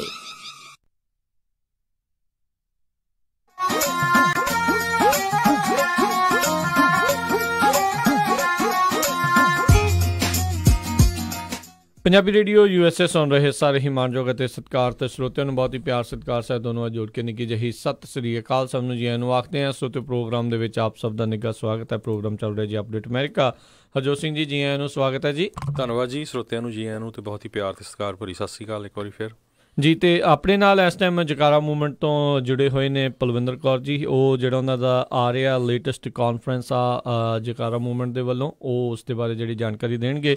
ਪਲਵਿੰਦਰ ਜੀ ਆਇਆਂ ਨੂੰ ਸਵਾਗਤ ਹੈ। ਸਤਿ ਸ਼੍ਰੀ ਅਕਾਲ ਜੀ। ਸਤਿ ਸ਼੍ਰੀ ਅਕਾਲ ਜੀ। ਸੋ ਨਿਸ਼ਾਨ ਕਾਨਫਰੰਸ ਦੇ ਬਾਰੇ ਦੱਸੋ। ਆਪਾਂ ਲਗਾਤਾਰ ਐਵਰੀ ਵੀਕ ਜਿਹੜੇ ਵੱਖ-ਵੱਖ ਤੁਹਾਡੇ ਬੁਲਾਰੇ ਆ ਕੇ ਦੱਸ ਰਹੇ ਨੇ। ਸੋ ਹੁਣ ਥੋੜ੍ਹੇ ਦਿਨ ਰਹਿ ਗਏ ਨੇ। ਹਾਂਜੀ, ਇਸ ਹਫ਼ਤੇ ਸਾਡੇ 5ਵੇਂ ਸਾਲ ਦਾ ਨਿਸ਼ਾਨ ਕਾਨਫਰੰਸ ਜਿਹੜਾ ਸਿੱਖ ਹਾਈ ਸਕੂਲ ਬੱਚਿਆਂ ਦੇ ਵਾਸਤੇ ਅਸੀਂ ਰੱਖਦੇ ਹਾਂ। ਸੋ ਇਸ ਹਫ਼ਤੇ ਸ਼ੁਰੂ ਹੋਗਾ ਫਰਾਈਡੇ ਨੂੰ 18 ਤਰੀਕ ਤੱਕ 21 ਤਰੀਕ ਤੱਕ ਜਾਏਗਾ। ਮੰਡੇ ਦੀ ਛੁੱਟੀ ਆ ਬੱਚਿਆਂ ਨੂੰ ਹਾਈ ਸਕੂਲ ਦੇ ਵਿੱਚੋਂ ਐਂਡ UC ਡੇਵਿਸ ਹੋਗਾ। ਸੋ ਸਾਡੀ ਲਈ ਬੜੀ ਖੁਸ਼ੀ ਆ ਕਿ 5ਵਾਂ ਸਾਲ ਹੋਇਆ ਆ ਕਿ ਇਸ ਸਾਲ ਹੁਣ ਤੋਂ ਸਾਡੇ ਕੋਲ 100 ਤੋਂ ਜ਼ਿਆਦਾ ਬੱਚੇ ਰਜਿਸਟਰ ਹੋਣਗੇ ਹੋ ਗਏ ਤੇ ਸਾਡੀ ਕੋਸ਼ਿਸ਼ ਹੈ ਕਿ 150 ਤੱਕ ਪਹੁੰਚੀਏ। ਕਾਫੀ ਜ਼ਰੂਰੀ ਹੈ ਸਾਡੇ ਬੱਚਿਆਂ ਵਾਸਤੇ ਜਿਹੜੇ ਹਾਈ ਸਕੂਲ ਵਿੱਚ ਪੜ੍ਹਦੇ ਆ। ਅਸੀਂ ਕਈ ਵਾਰੀ ਸੋਚਦੇ ਹਾਂ ਮਾਂ ਬਾਪ ਕਿ ਅਸੀਂ ਇੱਥੇ ਪੜ੍ਹੇ ਲਿਖੇ ਨਹੀਂ ਹੈਗੇ, ਅਸੀਂ ਇੱਥੇ ਕਾਲਜ ਨਹੀਂ ਗਏ। ਸੋ ਜਿਸ ਤਰ੍ਹਾਂ ਸਾਡੇ ਬੱਚਿਆਂ ਨੂੰ ਉਹ ਸਿਸਟਮ ਦੇ ਬਾਰੇ ਪਤਾ ਲੱਗੇ ਜਿੱਥੇ ਅਸੀਂ ਕਦੇ ਗਏ ਨਹੀਂ ਹੈਗੇ ਨਾ। ਹੁਣ ਜਿਹੜਾ ਕਾਲਜ ਸਿਸਟਮ ਆ, ਯੂਨੀਵਰਸਿਟੀ ਸਿਸਟਮ ਆ, ਉਹ ਬਦਲਦਾ ਜਾ ਰਿਹਾ ਆ। ਤੇ ਉਹਦੇ ਹਿਸਾਬ ਦੇ ਨਾਲ ਵੀ ਜਿਹੜੇ ਸਾਡੇ ਫੈਸਿਲਿਟੇਟਡ ਵੋਲੰਟੀਅਰਸ ਆਉਂਦੇ ਆ, ਸੇਵਾਦਾਰ ਆਉਂਦੇ ਆ, ਉਹ ਸਾਡੇ ਹੁਣ ਕਾਲਜ ਦੇ ਵਿੱਚ ਆ ਜਾਂ ਪਿਛਲੇ ਥੋੜੇ ਸਾਲਾਂ ਦੇ ਵਿੱਚ ਗ੍ਰੈਜੂਏਟ ਹੋਣ ਨੇ। ਤੇ ਜਿਹੜੇ ਟਾਪ ਯੂਨੀਵਰਸਿਟੀਜ਼ ਆ ਤੇ ਜੂਨੀਅਰ ਕਾਲਜ ਤੋਂ ਟ੍ਰਾਂਸਫਰ ਕੀਤੇ ਆ ਜਾਂ ਮਾਸਟਰਸ ਕਰਦੇ ਆ ਜਾਂ ਗ੍ਰੈਜੂਏਟ ਸਕੂਲ ਗਏ ਆ। ਸੋ ਕਾਫੀ ਜ਼ਰੂਰੀ ਆ ਸਾਡੇ ਬੱਚਿਆਂ ਵਾਸਤੇ ਕਿਉਂਕਿ ਜਿਹੜਾ ਸਿਸਟਮ ਹੈ ਐਜੂਕੇਸ਼ਨ ਦਾ ਉਹ ਕਾਫੀ ਕੰਪਲੀਕੇਟਡ ਆ। ਇਹ ਨਹੀਂ ਅਸੀਂ ਸੋਚ ਸਕਦੇ ਕਿ ਬੱਚਿਆਂ ਨੂੰ ਬਸ ਵਧੀਆ ਗ੍ਰੇਡ ਚਾਹੀਦੇ ਆ ਜਾਂ ਇੱਕ ਸਟੂਡੈਂਟ ਗਰੁੱਪਸ ਦੇ ਵਿੱਚ ਸੇਵਾ ਲੈਣ ਤੇ ਬਸ ਕਾਲਜ ਵਧੀਆ ਕਾਲਜ ਮਿਲ ਜਾਣਾ ਆ। ਕਾਫੀ ਡਿਫਰੈਂਟ ਰਿਕੁਆਇਰਮੈਂਟਸ ਹੁੰਦੇ ਆ ਜੀ। ਤੁਹਾਡੇ ਕਹਿਣ ਦਾ ਮਤਲਬ ਇਹ ਐਕਸਟਰਾ ਕਰਿਕੂਲਰ ਐਕਟੀਵਿਟੀਜ਼ ਜਿਹਦੇ ਵਿੱਚ ਪੰਜਾਬੀ ਬਹੁਤ ਘੱਟ ਪਾਰਟਿਸਿਪੇਟ ਕਰਦੇ ਆ, ਉਹ ਵੀ ਇੱਕ ਪੁਆਇੰਟ ਆ ਜੀ। ਹਾਂਜੀ, ਤੇ ਸਾਡੀ ਇਹੀ ਕੋਸ਼ਿਸ਼ ਆ ਕਿ ਜਿਹੜੇ ਰਿਸੋਰਸਿਸ ਹੁਣ ਅਸੀਂ ਵੀ ਜੰਮੇ ਪਲੇ ਆ ਇੱਥੇ ਤੇ ਮੇਰੇ ਮਾਂ ਬਾਪ ਇੱਥੇ ਕਾਲਜ ਨਹੀਂ ਗਏ। ਸੋ ਮੇਰੀ ਵੱਡੀ ਭੈਣ ਗਈ ਸੀ ਤੇ ਉਹਦੀ ਮਿਹਨਤ ਨਾਲ ਮੈਂ ਅਪਲਾਈ ਕੀਤਾ ਸੀਗਾ।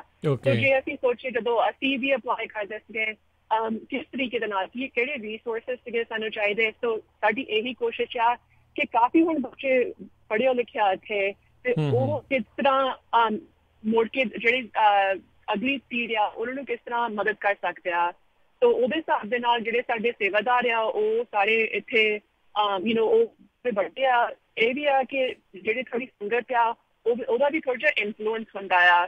ਸਾਡੀ ਇਹੀ ਕੋਸ਼ਿਸ਼ ਆ ਕਿ ਜਿਹੜੇ ਸਾਡੇ ਪੰਜਾਬੀ ਸਿੱਖ ਬੱਚੇ ਆ ਹਾਈ ਸਕੂਲ ਦੇ ਵਿੱਚ ਪੜ੍ਹਦੇ ਇਸ ਉਮਰ ਦੇ ਵਿੱਚ 14 ਤੋਂ 18 ਸਾਲਾਂ ਦੇ ਵਿੱਚ ਕਾਫੀ ਡਿਵੈਲਪਮੈਂਟ ਹੁੰਦੀ ਆ ਤੇ ਕਈ ਵਾਰੀ ਬੱਚੇ ਗਲਤ ਰਾਹ ਤੇ ਚੱਲ ਜਾਂਦੇ ਆ ਜਾਂ ਗਲਤ ਸੰਗਤ ਦੇ ਨਾਲ ਹੋ ਜਾਂਦੇ ਰਹਿੰਦੇ ਆ ਤੇ ਉਹਦੇ ਹਿਸਾਬ ਦੇ ਨਾਲ ਵੀ ਸਾਨੂੰ ਇਹ ਕੋਸ਼ਿਸ਼ ਕਰਨੀ ਚਾਹੀਦੀ ਹੈ ਕਿ ਆਪਣੀ ਕਮਿਊਨਿਟੀ ਨੂੰ ਕਿਸ ਤਰ੍ਹਾਂ ਅਗਲੇ ਲੈਵਲ ਤੇ ਲੈ ਕੇ ਜਾ ਸਕੇ ਤੇ ਉਹਦੇ ਹਿਸਾਬ ਦੇ ਨਾਲ ਅਸੀਂ ਜਿਹੜੇ ਵਾਲੰਟੀਅਰਸ ਆ ਸੇਵਾਦਾਰ ਅਸੀਂ ਜਾਣ ਕੇ ਰੱਖਿਆ ਆਪਣੀ ਕਮਿਊਨਿਟੀ ਦੇ ਵਿੱਚ ਕਿਉਂਕਿ ਜਿਹੜੀ ਸੰਗਤ ਹੈ ਕਈ ਵਾਰੀ ਅਸੀਂ ਦੇਖਦੇ ਨਹੀਂ ਹੈਗੇ ਕਿ ਅਸੀਂ ਜਿਹੜੇ ਸਾਡੇ ਵਾਂਗ ਲੱਗਦੇ ਆ ਜਿਹੜੇ ਫੀਲਡਸ ਦੇ ਵਿੱਚ ਕਰੀਅਰਸ ਦੇ ਵਿੱਚ ਅਸੀਂ ਜਾਣਾ ਚਾਹੁੰਦੇ ਹਾਂ ਹੁਣ ਤੁਸੀਂ ਦੇਖਿਓ ਹੁਣ ਕਿੰਨੇ ਸਾਲਾਂ ਦੇ ਵਿੱਚ ਪੰਜਾਬੀ ਰੇਡੀਓ ਸ਼ੁਰੂ ਕੀਤਾ ਪਹਿਲਾਂ ਕੋਈ ਸੋਚ ਰਿਹਾ ਸੀਗਾ ਕਿ ਪੰਜਾਬੀ ਵੀ ਰੇਡੀਓ ਦੇ ਵਿੱਚ ਆਊਗਾ ਜਾਂ ਹੁਣ ਜਿਹੜੇ ਟੀਵੀ ਆਉਂਦੇ ਆ ਜਿਹੜੀ ਵੱਖਰੇ ਐਕਸਪੀਰੀਅੰਸ ਆ ਕਈ ਵਾਰੀ ਅਸੀਂ ਇਹੀ ਸੋਚਦੇ ਹਾਂ ਸਕਸੈਸ ਦਾ ਮਤਲਬ ਇਹੀ ਆ ਕਿ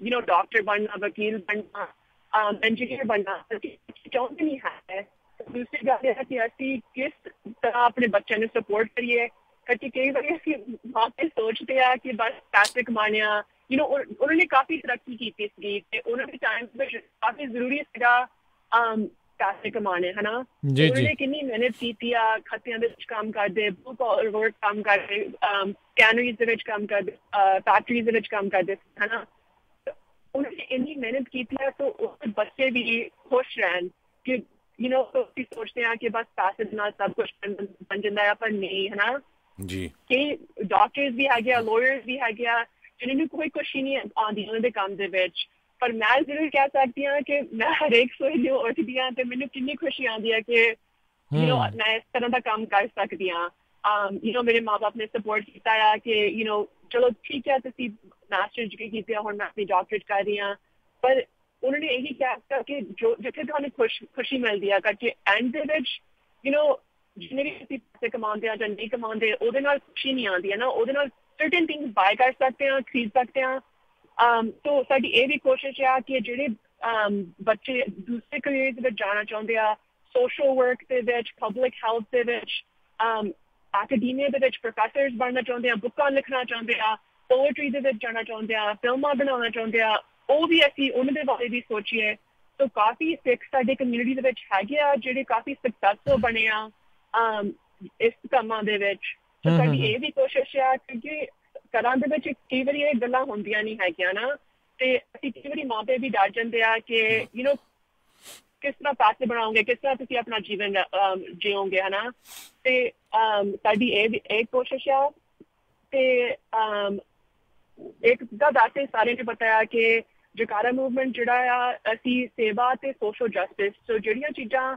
ਆਪਣੇ ਕਮਿਊਨਿਟੀ ਦੇ ਵਿੱਚ ਚਾਹੀਦੀਆਂ ਆ ਉਹਦੇ ਬਾਰੇ ਵੀ ਸੋਚਦੇ ਹਾਂ ਪਰ ਅਸੀਂ ਬਾਕੀਆਂ ਕਮਿਊਨਿਟੀ ਦੇ ਬਾਰੇ ਵੀ ਅਸੀਂ ਸੋਚਦੇ ਹਾਂ ਸੋ ਇੱਕ ਗੱਲ ਤਾਂ ਮੈਨੂੰ ਬੜੀ ਚੰਗੀ ਲੱਗਦੀ ਆ ਕਿ ਪੰਜਾਬੀ ਰੇਡੀਓ ਜਿਹੜੇ ਵੀ ਮਸਲੇ ਅਮਰੀਕਾ ਦੇ ਵਿੱਚ ਚੱਲ ਰਹੇ ਆ ਨਾਰਥ ਅਮਰੀਕਾ ਦੇ ਚੱਲ ਰਹੇ ਆ ਉਹ ਤੁਸੀਂ ਗੱਲ ਕਰਦੇ ਆ ਜਿਹੜੇ ਲਿਸਨਰ ਤੇ ਉਹਨਾਂ ਨੂੰ ਸੁਣਾਉਂਦੇ ਆ ਕਿ ਕੀ ਹੋ ਰਿਹਾ ਆ ਹੁਣ ਤੁਸੀਂ ਆਪ ਵਾਲ ਦੇ ਬਾਰੇ ਗੱਲ ਕਰਦੇ ਸੀਗੇ ਜੀ ਇਹ ਵੀ ਜ਼ਰੂਰੀ ਆ ਕਿ ਜਿਹੜੇ ਸਾਡੇ ਬੱਚੇ ਆ ਉਹਨਾਂ ਨੂੰ ਵੀ ਜਾਣਕਾਰੀ ਆਉਣ ਰਾਈਟ ਸੋ ਸਾਡੀ ਕੋਸ਼ਿਸ਼ ਆ ਕਿ ਜਿਹੜੇ ਉਪਰਾਲੇ ਚੱਕੇ ਆ ਸਾਡੀ ਕਮਿਊਨਿਟੀ ਦੇ ਵਿੱਚ ਪਰ ਬਾਕੀ ਕਮਿਊਨਿਟੀਜ਼ ਦੇ ਵਿੱਚ ਉਹ ਵੀ ਜਾਣਕਾਰੀ ਉਹਨਾਂ ਕੋਲ ਹੋਵੇ ਸੋ ਸਾਡੀ ਬੜੀ ਖੁਸ਼ੀ ਆ ਕਿ 5ਵੇਂ ਸਾਲ ਦੇ ਵਿੱਚ ਅਸੀਂ 5 ਸਾਲਾਂ ਲਈ ਅਸੀਂ ਇਹ ਕੰਮ ਕਰ ਰਹੇ ਹਾਂ ਸਪੈਸੀਫਿਕਲੀ ਹਾਈ ਸਕੂਲ ਕਾਨਫਰੰਸ ਵਾਲੇ ਤੇ ਸਾਡੀ ਕੋਸ਼ਿਸ਼ ਆ ਕਿ ਅਸੀਂ ਬੁੱਧਵਾਰ ਤੱਕ ਰਜਿਸਟ੍ਰੇਸ਼ਨ ਖੁੱਲੀ ਆ ਤੇ ਇਸ ਹਫ਼ਤੇ 18 ਤੋਂ 21 ਤਰੀਕ ਤੱਕ UC ਡੇਵਿਸ ਦੇ ਵਿੱਚ ਹੋਗੀ ਬਚੋਗਾ ਕਾਨਫਰੰਸ ਤੇ ਇਹ ਨਹੀਂ ਵੈਸੇ ਕਾਨਫਰੰਸ ਤੇ ਫੀਸ ਹੈਗੀ ਆ ਪਰ ਸਾਡੀ ਕੋਸ਼ਿਸ਼ ਇੱਕ ਆਰਗੇਨਾਈਜੇਸ਼ਨ ਦੇ ਨਾਲ ਆ ਕਿ ਜਿਹੜੇ ਪੈਸੇ ਆ ਜਿਹੜੀ ਰਜਿਸਟ੍ਰੇਸ਼ਨ ਫੀ ਆ ਉਹ ਨਾ ਕਿਸੇ ਨੂੰ ਹਟਾਵੇ ਰਜਿਸਟਰ ਕਰਨ ਵਾਸਤੇ ਸੋ ਜੇ ਕਿਸੇ ਕੋਈ ਰਜਿਸਟ੍ਰੇਸ਼ਨ ਫੀ ਵੇਵਰ ਚਾਹੀਦੇ ਆ ਜਾਂ ਸਕਾਲਰਸ਼ਿਪ ਉਹ ਵੀ ਅਸੀਂ ਦਿੰਦੇ ਆ ਕਿ ਅਸੀਂ ਇਹ ਨਹੀਂ ਚਾਹੁੰਦੇ ਕਿ ਕੋਈ ਬੱਚਾ ਨਾ ਆਵੇ ਕਰਕੇ ਪੈਸੇ ਨਹੀਂ ਹੈਗੇ ਸੋ ਜੇ ਕਿਸੇ ਨੂੰ ਰਜਿਸਟਰ ਕਰਨਾ ਹੈ ਤੁਸੀਂ ਸਾਡੀ ਵੈਬਸਾਈਟ ਤੇ ਜਾ ਸਕਦੇ ਹੋ jakara.org/nishan ਜਾਂ ਤੁਸੀਂ ਹਰਜੀਤ ਨੂੰ ਫੋਨ ਕਰ ਸਕਦੇ ਹੋ 916 905 3312 ਸਾਨੂੰ ਬੜੀ ਖੁਸ਼ੀ ਆ ਕਿ ਅਸੀਂ ਫਿਰ ਆਈ ਥਿੰਕ 150 ਦੇ ਲਗਭਗ ਬੱਚੇ ਹੋਣਗੇ ਡੇਵਿਸ ਦੇ ਵਿੱਚ ਤੇ ਜੀ ਬੜੀ ਖੁਸ਼ੀ ਆ ਕਿ ਅਸੀਂ ਸਿੱਖੀ ਦੇ ਬਾਰੇ ਪੰਜਾਬੀ ਦੇ ਬਾਰੇ ਬਾਕੀ ਜਿਹੜੇ ਅਸੂਲ ਆ ਸਿੱਖੀ ਦੇ ਉਹਦੇ ਬਾਰੇ ਅਸੀਂ ਗੱਲ ਕਰਾਂਗੇ ਬੱਚਿਆਂ ਦੇ ਨਾਲ ਥੈਂਕ ਯੂ ਜੀ, ਥੈਂਕ ਯੂ ਬਲਵਿੰਦਰ ਬਹੁਤ ਇਸ ਕਾਨਫਰੰਸ ਦੇ ਬਾਰੇ ਜਾਣਕਾਰੀ ਦੇਣ ਲਈ। ਤੇ ਰੀਅਲੀ ਗੁੱਡ ਵੀ 100 ਤੋਂ ਵੱਧ ਬੱਚੇ ਜਿਹੜੇ ਆਲਰੇਡੀ ਰਜਿਸਟਰ ਜਿਹੜੇ ਹੋ ਚੁੱਕੇ 150 ਦੇ ਹੋ ਜਾਣਗੇ। ਸੋ ਬਿਲਕੁਲ ਜਿੰਨੇ ਵੀ ਸਾਡੇ ਸਰੋਤੇ ਸੁਣ ਰਹੇ, ਤੁਸੀਂ ਪੂਰੇ USA 'ਚੋਂ ਜਿਹੜੇ ਤੁਹਾਡੇ ਬੱਚੇ ਆ ਉਹ ਇਸ ਕਾਨਫਰੰਸ ਜਾ ਸਕਦੇ ਆ। ਇਕੱਲੀ ਇਹ ਰਿਲੀਜਨ ਦੇ ਬੇਸ ਦੇ ਉੱਤੇ ਨਹੀਂ ਹੈ, ਤੇ ਕਾਲਜ ਦੇ ਵਿੱਚ ਐਜੂਕੇਸ਼ਨ ਬੇਸ ਦੇ ਉੱਤੇ ਕਿਸ ਤਰ੍ਹਾਂ ਐਡਮਿਸ਼ਨ ਲੈਣੇ, ਸਾਰਾ ਕੁਛ ਬੇਸਿਕਲੀ ਕਰੀਅਰ ਓਰੀਐਂਟਡ ਜਿਹੜੀਆਂ ਉਸ ਦੇ ਵਿੱਚ ਗੱਲਾਂ ਹੋਣਗੀਆਂ, ਹਰ ਇੱਕ ਤਰੀਕੇ ਦੀਆਂ ਗੱਲਾਂ ਹੋਣਗੀਆਂ। ਡੈਫੀਨੇਟਲੀ ਹਿਸਟਰੀ ਦੇ ਬਾਰੇ ਵੀ, ਪੰਜਾਬੀ ਦੇ ਬਾਰੇ ਵੀ, ਕਿਉਂਕਿ ਜਿਹੜਾ ਕੰਮ ਜਕਾਰਾ ਵਾਲੇ ਲਗਾਤਾਰ ਉਸ ਚੀਜ਼ ਦੇ ਪ੍ਰਤੀ ਕਰ ਰਹੇ, ਬਹੁਤ ਵਧੀਆ ਉਪਰਾਲੇ ਉਹਨਾਂ ਦੇ ਚੱਲ ਰਹੇ ਨੇ। ਤੇ ਪਲਵਿੰਦਰ ਬਹੁਤ ਥੈਂਕ ਯੂ ਤੁਹਾਡਾ, ਤੁਸੀਂ ਜਾਣਕਾਰੀ ਦਿੱਤੀ ਇਸ ਦੇ ਬਾਰੇ। ਥੈਂਕ ਯੂ ਤੇ ਗੁੱਡ ਲੱਕ। ਸਤਿ ਸ਼੍ਰੀ ਅਕਾਲ। ਸੋ ਅਗਲੀ ਖਬਰ ਵੱਲ ਚੱਲੀਏ। ਰਾਜਕਰਮਵੀਰ ਸਿੰਘ ਜੀ, ਜਿਸ ਤਰ੍ਹਾਂ ਇਮੀਗ੍ਰੇਸ਼ਨ ਦਾ ਜਿਹੜਾ ਰੌਲਾ ਆ USA ਦੇ ਵਿੱਚ ਇੰਨਾ ਜ਼ਿਆਦਾ ਆ, ਇੰਨਾ ਸਟ੍ਰਿਕਟ ਹੋਇਆ ਆ, ਤੇ ਸਾਡਾ ਜਿਹੜਾ ਗੁਆਂਢੀ ਮੁਲਕ ਆ ਕੈਨੇਡਾ, ਉਹਨਾਂ ਨੇ ਅਨਾਊਂਸ ਕੀਤਾ ਵੀ ਅਸੀਂ 1 ਮਿਲੀਅਨ ਇਮੀਗ੍ਰੈਂਟ ਜਿਹੜੇ ਆ ਨਵੇਂ 3 ਸਾਲਾਂ ਦੇ ਵਿੱਚ ਲੈ ਕੇ ਆਵਾਂਗੇ। ਕਹਿੰਦੇ ਵੀ ਕੈਨੇਡਾ ਦੀ ਜਿਹੜੀ ਪੋਪੂਲੇਸ਼ਨ ਆ ਉਹ ਬਹੁਤ ਤੇਜ਼ੀ ਨਾਲ ਘਟ ਰਹੀ ਹੈਗੀ ਆ, ਉਸ ਨੂੰ ਬੈਲੈਂਸ ਰੱਖਣ ਦੇ ਲਈ ਜਿਹੜੀ ਆ ਉਹਨਾਂ ਨੇ ਹਰ ਸਾਲ ਜਿਹੜੀ ਆ ਇਮੀਗ੍ਰੈਂਟ ਸੱਦਣ ਦੀ ਜਿਹੜੀ ਆ ਕਾਊਂਟਸ ਆ ਉਹ ਵਧਾ ਦਿੱਤੇ ਆ। ਰਾਈਟ ਨਾਓ ਕਹਿੰਦੇ 2017 ਤੋਂ ਲੈ ਕੇ 18 ਤੱਕ 2,86,000 ਪਰਮਾਨੈਂਟ ਰੈਜ਼ੀਡੈਂਟ ਉਹ ਸਾਦੇ ਸੀ, 44,000 ਦੇ ਕਰੀਬ ਉਹਨਾਂ ਨੇ ਰਿਫਿਊਜੀ ਬੁਲਾਏ ਸੀ, ਤੇ ਹੁਣ ਉਹ 2020 'ਚ 3,40,000 ਜਿਹੜੀ ਗਿਣਤੀ ਆ ਹਰ ਸਾਲ ਹੋ ਜਾਊਗੀ। ਸੋ ਬਿਲਕੁਲ ਜੇ ਕੋਈ ਕੈਨੇਡਾ ਦੇ ਵਿੱਚ ਜਾਣਾ ਚਾਹੁੰਦਾ ਆ ਤੇ ਕੈਨੇਡਾ ਵਾਲੇ ਕਹਿੰਦੇ ਵੀ ਬਸ ਐਨ ਪੂਰੀਆਂ ਖੁੱਲੀਆਂ ਬਾਹਾਂ ਹੀ ਲੈ ਕੇ ਖੜੇ ਆ। ਹਾਂ, ਪਰ ਇਹ ਆ ਵੀ ਹਰ ਇੱਕ ਜਿਹੜੇ ਮੁਲਕ ਦੇ ਵੱਖੋ ਵੱਖਰੇ ਜਿਹੜੇ ਕਾਇਦੇ ਕਾਨੂੰਨ ਹੁੰਦੇ ਆ, ਕਿੱਦਾਂ ਅਪਲਾਈ ਕਰ ਸਕਦੇ ਹੋ, ਕਿਵੇਂ ਅਪਲਾਈ ਕਰ ਸਕਦੇ ਹੋ। ਇਸ ਚੱਕਰ ਦੇ ਵਿੱਚ ਵੀ ਜਿਹੜਾ ਓਬਵੀਅਸਲੀ ਜਿਹੜੇ ਜੇ ਬਾਈ ਚਾਂਸ ਅਮਰੀਕਾ ਦੇ ਵਿੱਚ ਕਿਸੇ ਨੂੰ ਕੋਈ ਮੁਸ਼ਕਿਲਾਂ ਇਸ ਹਿਸਾਬ ਦੀ ਇਮੀਗ੍ਰੇਸ਼ਨ ਨੂੰ ਲੈ ਕੇ ਆ ਰਹੀਆਂ ਵੀ ਉੱਧਰ ਦਾ ਰਸਤਾ ਜਿਹੜਾ ਖੁੱਲ੍ਹਾ ਹੈ, ਪਰ ਮੇਕ ਸ਼ੋਰ ਕਰਿਓ ਵੀ ਜੇ ਕੋਈ ਉੱਧਰ ਨੂੰ ਜਾਣਾ ਚਾਹੁੰਦਾ ਆ ਜਾਂ ਉਹ ਸੋਚ ਰਿਹਾ ਹੈ ਉੱਧਰ ਨੂੰ ਜਾਣ ਦੀ, ਤੇ ਕਿਸੇ ਚੰਗੇ ਇਮੀਗ੍ਰੇਸ਼ਨ ਵਾਲੇ ਦੇ ਨਾਲ ਗੱਲਬਾਤ ਕਰਕੇ ਜਾਓ। ਐਵੇਂ ਬਾਅਦ ਦੇ ਵਿੱਚ ਇਸ ਰੌਲੇ ਗੌਲੇ ਦੇ ਵਿੱਚ ਕੰਮ ਖਰਾਬ ਜਿਹੜਾ ਉਹ ਨਾ ਹੋ ਜਾਵੇ, ਕਿਉਂਕਿ ਬਹੁਤ ਵਾਰੀ ਇੱਦਾਂ ਹਰਜੋਤ ਸਿੰਘ ਜੀ ਸੁਣਨ ਦੇ ਵਿੱਚ ਜਿਹੜਾ ਆਉਂਦਾ ਵੀ ਲੋਕ ਇਸੇ ਚੀਜ਼ ਦੇ ਕਰਕੇ ਜਿਹੜੇ ਆ ਉਹ ਵਿੱਚ ਫਸ ਜਾਂਦੇ ਨੇ ਜਿਹੜੇ। ਤੇ ਹਰਜੋਤ ਸਿੰਘ ਜੀ, ਅਗਲੀ ਜਿਹੜੀ ਆਪਾਂ ਖਬਰ ਕਰਦੇ ਹਾਂ, LA ਦੇ ਇਲਾਕੇ ਦੇ ਵਿੱਚ ਜਿਹੜੇ ਸਾਰੇ ਹੀ ਟੀਚਰਸ ਜਿਹੜੇ ਆ ਕਹਿੰਦੇ ਉਹ ਸਟ੍ਰਾਈਕ ਦੇ ਉੱਤੇ ਗਏ ਆ। ਟੈਨਸ ਆਫ ਥਾਊਜ਼ੈਂਡਸ ਜਿਹੜੇ ਆ, ਕਈ ਹਜ਼ਾਰ ਲੋਕ ਜਿਹੜੇ ਟੀਚਰ ਆ, ਮਾਸਟਰ ਆ ਕਹਿ ਲਓ, ਮਾਸਟਰਾਣੀਆਂ ਜਿਹੜੀਆਂ ਆ, ਉਹ ਲਾਸ ਐਂਜਲਸ ਇਲਾਕੇ ਦੇ ਵਿੱਚ ਆਫ ਜੋਬ ਜਿਹੜੇ ਹੋਣਗੇ ਉਹਨਾਂ ਨੇ ਵੀ ਸਟ੍ਰਾਈਕ ਜਿਹੜੀ ਉਹ ਕਰ ਦਿੱਤੀ ਆ। ਤੇ ਕਹਿੰਦੇ ਵੀ ਉਹਨਾਂ ਨੇ ਜਿਹੜੇ ਆ ਉਹ ਕੈਰੀ ਕਰ ਰਹੇ ਸੀ on strike for over students. 900 ਤੋਂ ਵੱਧ ਜਿਹੜੇ ਸਕੂਲਾਂ ਦੇ ਵਿੱਚੋਂ ਇਹਨਾਂ ਜਿਹੜੇ ਹਜ਼ਾਰਾਂ ਹੀ ਜਿਹੜੇ ਸਟੂਡੈਂਟਸ ਆ ਉਹ ਇਸ ਟਾਈਮ ਸਟ੍ਰਾਈਕ ਦੇ ਉੱਤੇ ਜਾ ਰਹੇ ਆ। ਤੇ ਉਹ ਫਾਈਟ ਜਿਹੜੇ ਆ ਉਹ ਕਹਿੰਦੇ ਪਬਲਿਕ ਐਜੂਕੇਸ਼ਨ ਨੂੰ ਲੈ ਕੇ ਕਹਿੰਦੇ ਆ ਉਹ ਕਰ ਰਹੇ ਆ। ਤੇ ਸਭ ਨੂੰ ਹੀ ਪਤਾ ਆ ਵੀ ਅਮਰੀਕਾ ਦੇ ਵਿੱਚ ਜਿਹੜੇ ਆ ਉਹ ਟੀਚਰਾਂ ਦਾ ਜਿਹੜਾ ਕਾਫੀ ਰੌਲਾ ਰੱਪਾ ਜਿਹੜਾ ਉਹ ਪੈਂਦਾ ਰਹਿੰਦਾ ਆ। ਪਿਛਲੇ ਸਾਲ ਦੇ ਵਿੱਚ ਵੀ ਬਹੁਤ ਸਾਰੇ ਸੂਬਿਆਂ ਦੇ ਵਿੱਚ ਜਿਹੜੇ ਟੀਚਰਸ ਆ ਉਹਨਾਂ ਨੇ ਸਟ੍ਰਾਈਕ ਜਿਹੜੀ ਆ ਉਹ ਕੀਤੀ ਆ। ਕੈਲੀਫੋਰਨੀਆ ਪੂਰੇ ਅਮਰੀਕਾ ਦੇ ਵਿੱਚ 41ਵੇਂ ਨੰਬਰ ਦੇ ਉੱਤੇ ਆਉਂਦਾ ਆ ਵੀ ਪਰ ਪਿਊਪਲ, ਯਾਨੀ ਕਿ ਹਰ ਇੱਕ ਵਿਦਿਆਰਥੀ ਦੇ ਵਿੱਚ ਉੱਤੇ ਜਿਹੜੀ ਆ ਸਪੈਂਡਿੰਗ ਕਰਨ ਦੇ ਵਿੱਚ ਵੀ ਘੱਟ ਪੈਸੇ ਇੱਕ ਹਿਸਾਬ ਦੇ ਨਾਲ ਉਹਨਾਂ ਉੱਤੇ ਸਪੈਂਡ ਵੀ ਕਰਦੇ ਆ। ਸੋ ਇਹ ਜਿਹੜਾ ਇਸ ਟਾਈਮ ਪ੍ਰੋਬਲਮ ਜਿਹੜੀ ਉਹ ਬਣੀ ਪਈ ਆ, ਟੀਚਰਸ ਆਪਣੀਆਂ ਤਨਖਾਹਾਂ ਨੂੰ ਲੈ ਕੇ ਉਹ ਕਰ ਰਹੇ ਆ। ਤੇ ਕਹਿੰਦੇ ਬਹੁਤ ਸਾਰੇ ਜਿਹੜੇ ਹੁਣ ਅਡਹੌਕ ਜਾਂ ਜਿਹੜੇ ਕਾਂਟਰੈਕਟ ਦੇ ਉੱਤੇ ਹਾਇਰ ਕੀਤੇ ਜਿਹੜੇ ਟੀਚਰਸ ਆ, ਅੱਜ ਸਕੂਲਾਂ ਦੇ ਵਿੱਚ ਜਿਹੜੇ ਇਹਨਾਂ ਪਰਮਾਨੈਂਟ ਜਿਹੜੇ ਟੀਚਰਸ ਆ ਉਹਨਾਂ ਦੀ ਥਾਵਾਂ ਦੇ ਉੱਤੇ ਜਾ ਕੇ ਕਲਾਸਾਂ ਉਹ ਲੈਣਗੇ। ਸੋ ਬਿਲਕੁਲ 6 ਲੱਖ ਦੇ ਕਰੀਬ ਜਿਹੜੇ ਆ ਸਟੂਡੈਂਟਸ ਉਹ ਅਫੈਕਟ ਹੋ ਰਹੇ ਆ। 32,000 ਦੇ ਕਰੀਬ ਟੀਚਰ ਜਿਹੜੇ ਕਹਿੰਦੇ ਸਟ੍ਰਾਈਕ ਤੇ ਜਾ ਰਹੇ ਆ। ਪਰ ਇਹਦਾ ਮੇਨ ਰੀਜ਼ਨ ਇਕੱਲਾ ਸੈਲਰੀ ਨਹੀਂ ਆ, ਕਹਿੰਦੇ ਵੀ ਕਲਾਸ ਸਾਈਜ਼ ਵੀ ਹੈਗਾ ਆ। ਕਲਾਸਾਂ ਦੇ ਸਾਈਜ਼ ਬਹੁਤ ਵੱਡੇ ਹੋਏ ਆ। ਸਾਨੂੰ ਸਾਰਿਆਂ ਨੂੰ ਪਤਾ ਅਮਰੀਕਾ ਦੇ ਵਿੱਚ ਜਿਹੜੇ ਟੀਚਰਸ ਆ ਉਹਨਾਂ ਦੀ ਤਨਖਾਹ ਬਾਕੀ ਜਿਹੜੇ ਪ੍ਰੋਫੈਸ਼ਨਲਸ ਆ ਉਹਨਾਂ ਦੇ ਮੁਤਾਬਕ ਇੰਨੀ ਜ਼ਿਆਦਾ ਨਹੀਂ ਹੈਗੀ। ਖਾਸ ਕਰਕੇ ਬੇ ਏਰੀਏ ਦੇ ਵਿੱਚ ਤਾਂ ਜਿੱਥੇ ਰੈਂਟ ਇੰਨੇ ਹਾਈ ਆ, ਕਈਆਂ ਦੀ ਤਾਂ ਤਨਖਾਹ ਹੀ ਉਨੀ ਆ ਜਿੰਨਾ ਰੈਂਟ ਹੁੰਦਾ ਜੇ ਕਿਤੇ ਪਰਿਵਾਰ ਨੇ ਰਹਿਣਾ ਹੋਵੇ। ਸੋ ਬਿਲਕੁਲ ਸਾਨੂੰ ਟੀਚਰਾਂ ਨੂੰ ਸਪੋਰਟ ਕਰਨਾ ਚਾਹੀਦਾ, ਜਿੱਥੇ ਵੀ ਟੀਚਰ ਹੈਗੇ ਆ ਬਿਲਕੁਲ ਵੱਧ ਚੜ੍ਹ ਕੇ ਸਪੋਰਟ ਕਰੋ। ਤੇ ਮੀਂਹ ਬਹੁਤ ਪੈ ਰਿਹਾ ਲਾਸ ਐਂਜਲਸ 'ਚ, ਤੇ ਸਾਰੇ ਮੀਂਹ ਦੇ ਵਿੱਚ ਜਿਹੜੇ ਟੀਚਰਸ ਆ ਸਕੂਲਾਂ ਦੇ ਬਾਹਰ ਛਤਰੀਆਂ ਲੈ ਕੇ ਜਿਹੜਾ ਆ ਉਹ ਆਪਣਾ ਮੁਜ਼ਾਹਰਾ ਕਰ ਰਹੇ ਆ। ਜੀ ਬਿਲਕੁਲ। ਸੋ ਉੱਦਾਂ ਇਹ ਵੀ ਹੈ, ਇਹਨਾਂ ਦੀਆਂ ਯੂਨੀਅਨਸ ਵੀ ਆ, ਉਹ ਸਾਰਾ ਕੁਛ ਜਿਹੜਾ ਹੈਗਾ ਇਹਨਾਂ ਦੇ ਯੂਨੀਫਾਈਡ ਜਿਹੜੇ ਬਣੇ ਹੋਏ ਨੇ ਡਿਸਟ੍ਰਿਕਟਸ ਜਿਹੜੇ ਆ ਕਈਆਂ ਕੋ ਕਈ ਡਿਸਟ੍ਰਿਕਟ ਦੇ ਕੋਲ ਸਰਪਲਸ ਹੁੰਦਾ ਆ, ਕਈਆਂ ਕੋ ਬਹੁਤ ਘੱਟ ਜਿਹੜੇ ਆ ਡਾਲਰ ਜਿਹੜੇ ਉਹ ਬਚਦੇ ਨੇ, ਬੜਾ ਕੁਛ ਜਿਹੜਾ ਇਸ ਦੇ ਵਿੱਚ ਹੁੰਦਾ ਆ। ਪਰ ਇਸ ਤੋਂ ਆਪਾਂ ਮੁਨਕਰ ਨਹੀਂ ਹੋ ਸਕਦੇ ਵੀ ਜਿਹੜੇ ਟੀਚਰ ਆ ਉਹਨਾਂ ਦੀਆਂ ਤਨਖਾਹਾਂ ਬਾਕੀ ਜਿਹੜੇ ਪ੍ਰੋਫੈਸ਼ਨਸ ਦੇ ਮੁਤਾਬਕ ਜਿਸ ਪੱਧਰ ਦਾ ਇਹਨਾਂ ਦਾ ਜਿਹੜਾ ਪ੍ਰੋਫੈਸ਼ਨ ਆ ਉਸ ਦੇ ਮੁਕਾਬਲੇ ਜਿਹੜੀਆਂ ਉਹ ਘੱਟ ਨੇ, ਉਸ ਦੇ ਮੁਤਾਬਕ ਹੈ ਨਹੀਂ ਆ। ਇਸ ਦੇ ਵਿੱਚ ਜ਼ਰੂਰ ਸੁਧਾਰ ਅਮਰੀਕਾ ਨੂੰ ਕਰਨ ਦੀ ਜਿਹੜੀ ਜ਼ਰੂਰਤ ਆ। ਜਿਹੜੇ ਸਕੈਂਡੀਨੇਵੀਅਨ ਮੁਲਕ ਹੈਗੇ ਆ, ਨਾਰਵੇ, ਸਵੀਡਨ ਵਰਗੇ, ਉਹਨਾਂ ਤੋਂ ਜਿਹੜਾ ਉਹਨਾਂ ਤੋਂ ਜਿਹੜੀ ਆ ਉਹ ਸਿੱਖਣ ਦੀ ਜ਼ਰੂਰਤ ਆ। ਉੱਥੇ ਜਿਹੜੇ ਟੀਚਰ ਦਾ ਇੱਕ ਜਿਹੜਾ ਅਹੁਦਾ ਆ ਬੜੇ ਮਾਣ ਸਤਿਕਾਰ ਵਾਲਾ ਤੇ ਹੈਗਾ ਹੀ ਹੈਗਾ ਆ। ਜਿੱਥੇ ਵੀ ਤੁਸੀਂ ਜਾਂਦੇ ਇੱਥੇ ਵੀ ਜਿਹੜੇ ਟੀਚਰ ਨੂੰ ਲੋਕੀ ਮਾਣ ਪਿਆਰ ਤਾਂ ਜਿਹੜੇ ਕਰਦੇ ਹੀ ਆ ਜਿਹੜੇ ਪੜ੍ਹੇ ਹੋਏ ਨੇ, ਪਰ ਉਹਨਾਂ ਨੂੰ ਜਿਹੜੀ ਬਰਾਬਰ ਦਾ ਇਕਨੋਮਿਕ ਲੈਵਲ ਦੇ ਉੱਤੇ ਵੀ ਉੱਥੇ ਬਰਾਬਰ ਦੀ ਜਿਹੜੇ ਟੀਚਰ ਦੀ ਜਿਹੜੀ ਤਨਖਾਹ ਆ ਇੰਜੀਨੀਅਰ ਤੇ ਡਾਕਟਰ ਦੇ ਮੁਤਾਬਕ ਜਿਹੜੀ ਆ ਉੱਥੇ ਹੈਗੀ ਆ। ਸੋ ਐਵੇਂ ਹੀ ਹਰ ਇੱਕ ਨੂੰ ਵੀ ਜਿਹੜਾ ਉਹ ਉੱਥੇ ਉਹ ਟੀਚਰ ਜਿਹੜਾ ਉਹ ਨਹੀਂ ਬਣਨ ਦਿੰਦੇ, ਬੜਾ ਜਿਹੜਾ ਔਖਾ ਉੱਥੇ ਉਹ ਚੀਜ਼ ਦਾ ਬਣਨਾ ਆ। ਇੱਥੇ ਜਿਹੜੇ ਲੋਕ ਇਸੇ ਕਰਕੇ ਟੀਚਿੰਗ ਪ੍ਰੋਫੈਸ਼ਨ ਦੇ ਵਿੱਚ ਘੱਟ ਵੀ ਜਾ ਰਹੇ ਨੇ ਹਰਜੋਤ ਸਿੰਘ ਜੀ, ਵੀ ਕਿਉਂਕਿ ਇੱਥੇ ਉਹਨਾਂ ਨੂੰ ਪਤਾ ਆ ਵੀ ਆਪਣੇ ਕੋਲ ਇੰਨੀ ਜਿਹੜੀ ਉੱਥੇ ਸੈਲਰੀ ਜਿਹੜੀ ਆ ਉਹ ਉਹਨਾਂ ਦੀ ਹੋਣੀ ਨਹੀਂ ਆ, ਤੇ ਜਿਹੜਾ ਗੁਜ਼ਰ ਬਸਰ ਆ ਉਹ ਕਰਨਾ ਬੜਾ ਫਿਰ ਔਖਾ ਜਿਹੜਾ ਉਹ ਹੋ ਜਾਂਦਾ ਆ। ਅਗਲੀ ਖਬਰ ਵੱਲ ਚੱਲੀਏ। ਜਿਹੜੀ ਕੈਲੀਫੋਰਨੀਆ ਦੇ ਵਿੱਚ ਪਿੱਛੇ ਜਿਹੜੀਆਂ ਬਹੁਤ ਸਾਰੀਆਂ ਅੱਗਾਂ ਲੱਗੀਆਂ ਸੀਆਂ ਜਿਨ੍ਹਾਂ ਦੇ ਨਾਲ ਬਹੁਤ ਲੋਕਾਂ ਦੀਆਂ ਮੌਤਾਂ ਵੀ ਹੋਈਆਂ ਤੇ ਬਿਲੀਅਨਸ ਆਫ ਡਾਲਰ ਦਾ ਜਿਹੜਾ ਨੁਕਸਾਨ ਹੋਇਆ। ਤੇ ਹੁਣ ਖਬਰ ਆ ਰਹੀ ਹੈ ਵੀ PG&E ਜਿਹੜੀ ਆ ਉਹ ਬੈਂਕਰਪਸੀ ਫਾਈਲ ਕਰ ਸਕਦੀ ਆ। ਹੋਰ ਉਹਨਾਂ ਕਰਨਾ ਕੀ ਸੀਗਾ ਵੀ ਇੰਨਾ ਜਿਹੜਾ ਉਹਨਾਂ ਨੇ ਧੂੰਆਂ ਕੱਢਿਆ ਆ, ਅੱਗ ਲਾ ਕੇ ਧੂੰਆਂ ਕੱਢਿਆ ਆ। ਹੁਣ ਬਹੁਤ ਸਾਰੇ ਕਿੰਨੀ ਵਾਰੀ ਇਹ ਦੋਸ਼ੀ ਜਿਹੜੇ ਉਹ ਸਾਬਤ ਹੋ ਚੁੱਕੇ ਆ। ਵਾਈਲਡ ਫਾਇਰਸ ਦੇ ਨਾਲ ਸਿੱਧਾ ਸੰਬੰਧ ਜਿਹੜਾ ਇਹਨਾਂ PG&E ਵਾਲਿਆਂ ਦਾ ਜੁੜ ਰਿਹਾ ਆ। ਇਹਨਾਂ ਨੇ ਲੋਕਾਂ ਦੇ ਕੋਲੋਂ ਬਿਲੀਅਨਸ ਡਾਲਰ ਇੱਕ ਹਿਸਾਬ ਦੇ ਨਾਲ ਚਾਰਜਸ ਦੇ ਰੂਪ ਦੇ ਵਿੱਚ ਇਕੱਤਰ ਕੀਤੇ ਆ ਵੀ ਜਿਹੜੀਆਂ ਹਾਈ ਵੋਲਟੇਜ ਆ ਉਸ ਨੂੰ ਆਪਾਂ ਅੰਡਰਗਰਾਊਂਡ ਜਿਹੜਾ ਆ ਉਹ ਕਰਨ ਵਾਲੇ ਪਾਸੇ ਨੂੰ ਲੈ ਕੇ ਜਾਵਾਂਗੇ।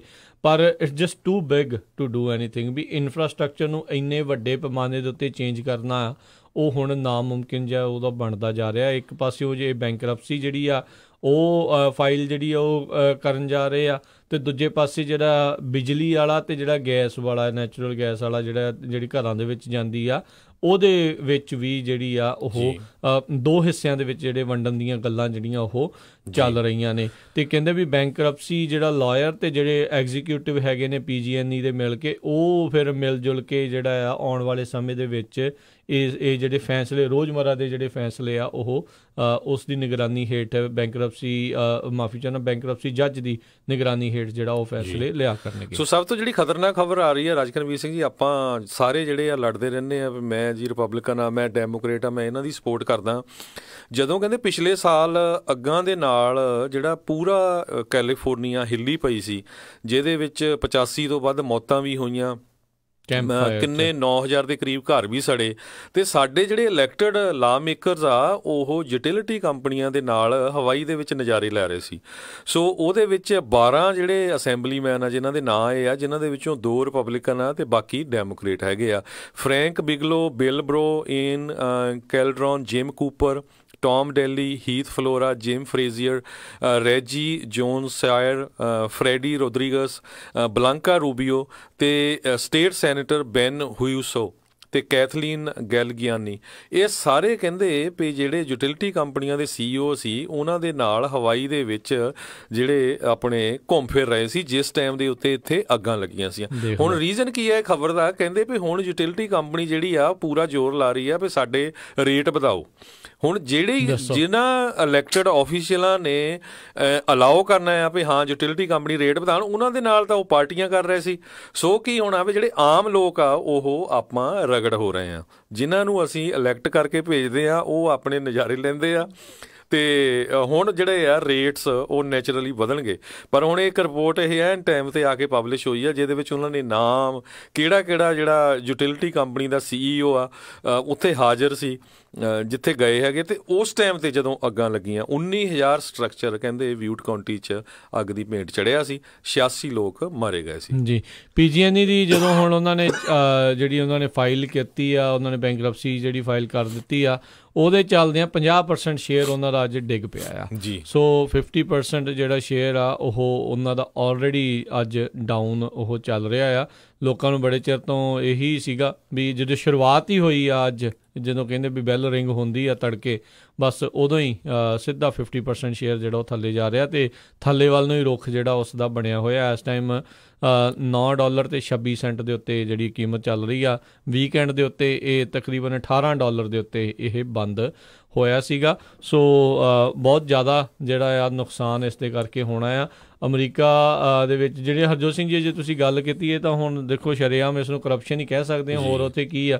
ਇਹ ਗੱਲਾਂ ਵੈਸੇ ਕੋਈ ਲੁਕੀ ਛਿਪੀ ਨਹੀਂ ਆ, ਇਹ ਓਪਨ ਸੀਕਰੇਟ ਆ ਅਮਰੀਕਾ ਦਾ ਵੀ ਬਹੁਤ ਸਾਰੀਆਂ ਵੱਡੀਆਂ ਕੰਪਨੀਆਂ ਵਾਲੇ ਜਿਹੜੇ ਆ ਉਹ ਇੱਦਾਂ ਇਹਨਾਂ ਨੂੰ ਲੈਜਿਸਲੇਟਿਵ ਜਿਹੜੇ ਹੁੰਦੇ ਆ ਇਹਨਾਂ ਨੂੰ ਘੁਮਾਈ ਫਿਰਾਈ ਜਾਂਦੇ ਆ ਅਤੇ ਆਪਣੇ ਜਿਹੜੇ ਚਾਰਜਿਸ ਜਿਹੜੇ ਆ ਉਹ ਉੱਧਰ ਨੂੰ ਦੂਜੇ ਪਾਸਿਓਂ ਲੋਕਾਂ ਤੋਂ ਜਿਹੜੇ ਇਕੱਠੇ ਕਰੀ ਜਾਂਦੇ ਆ।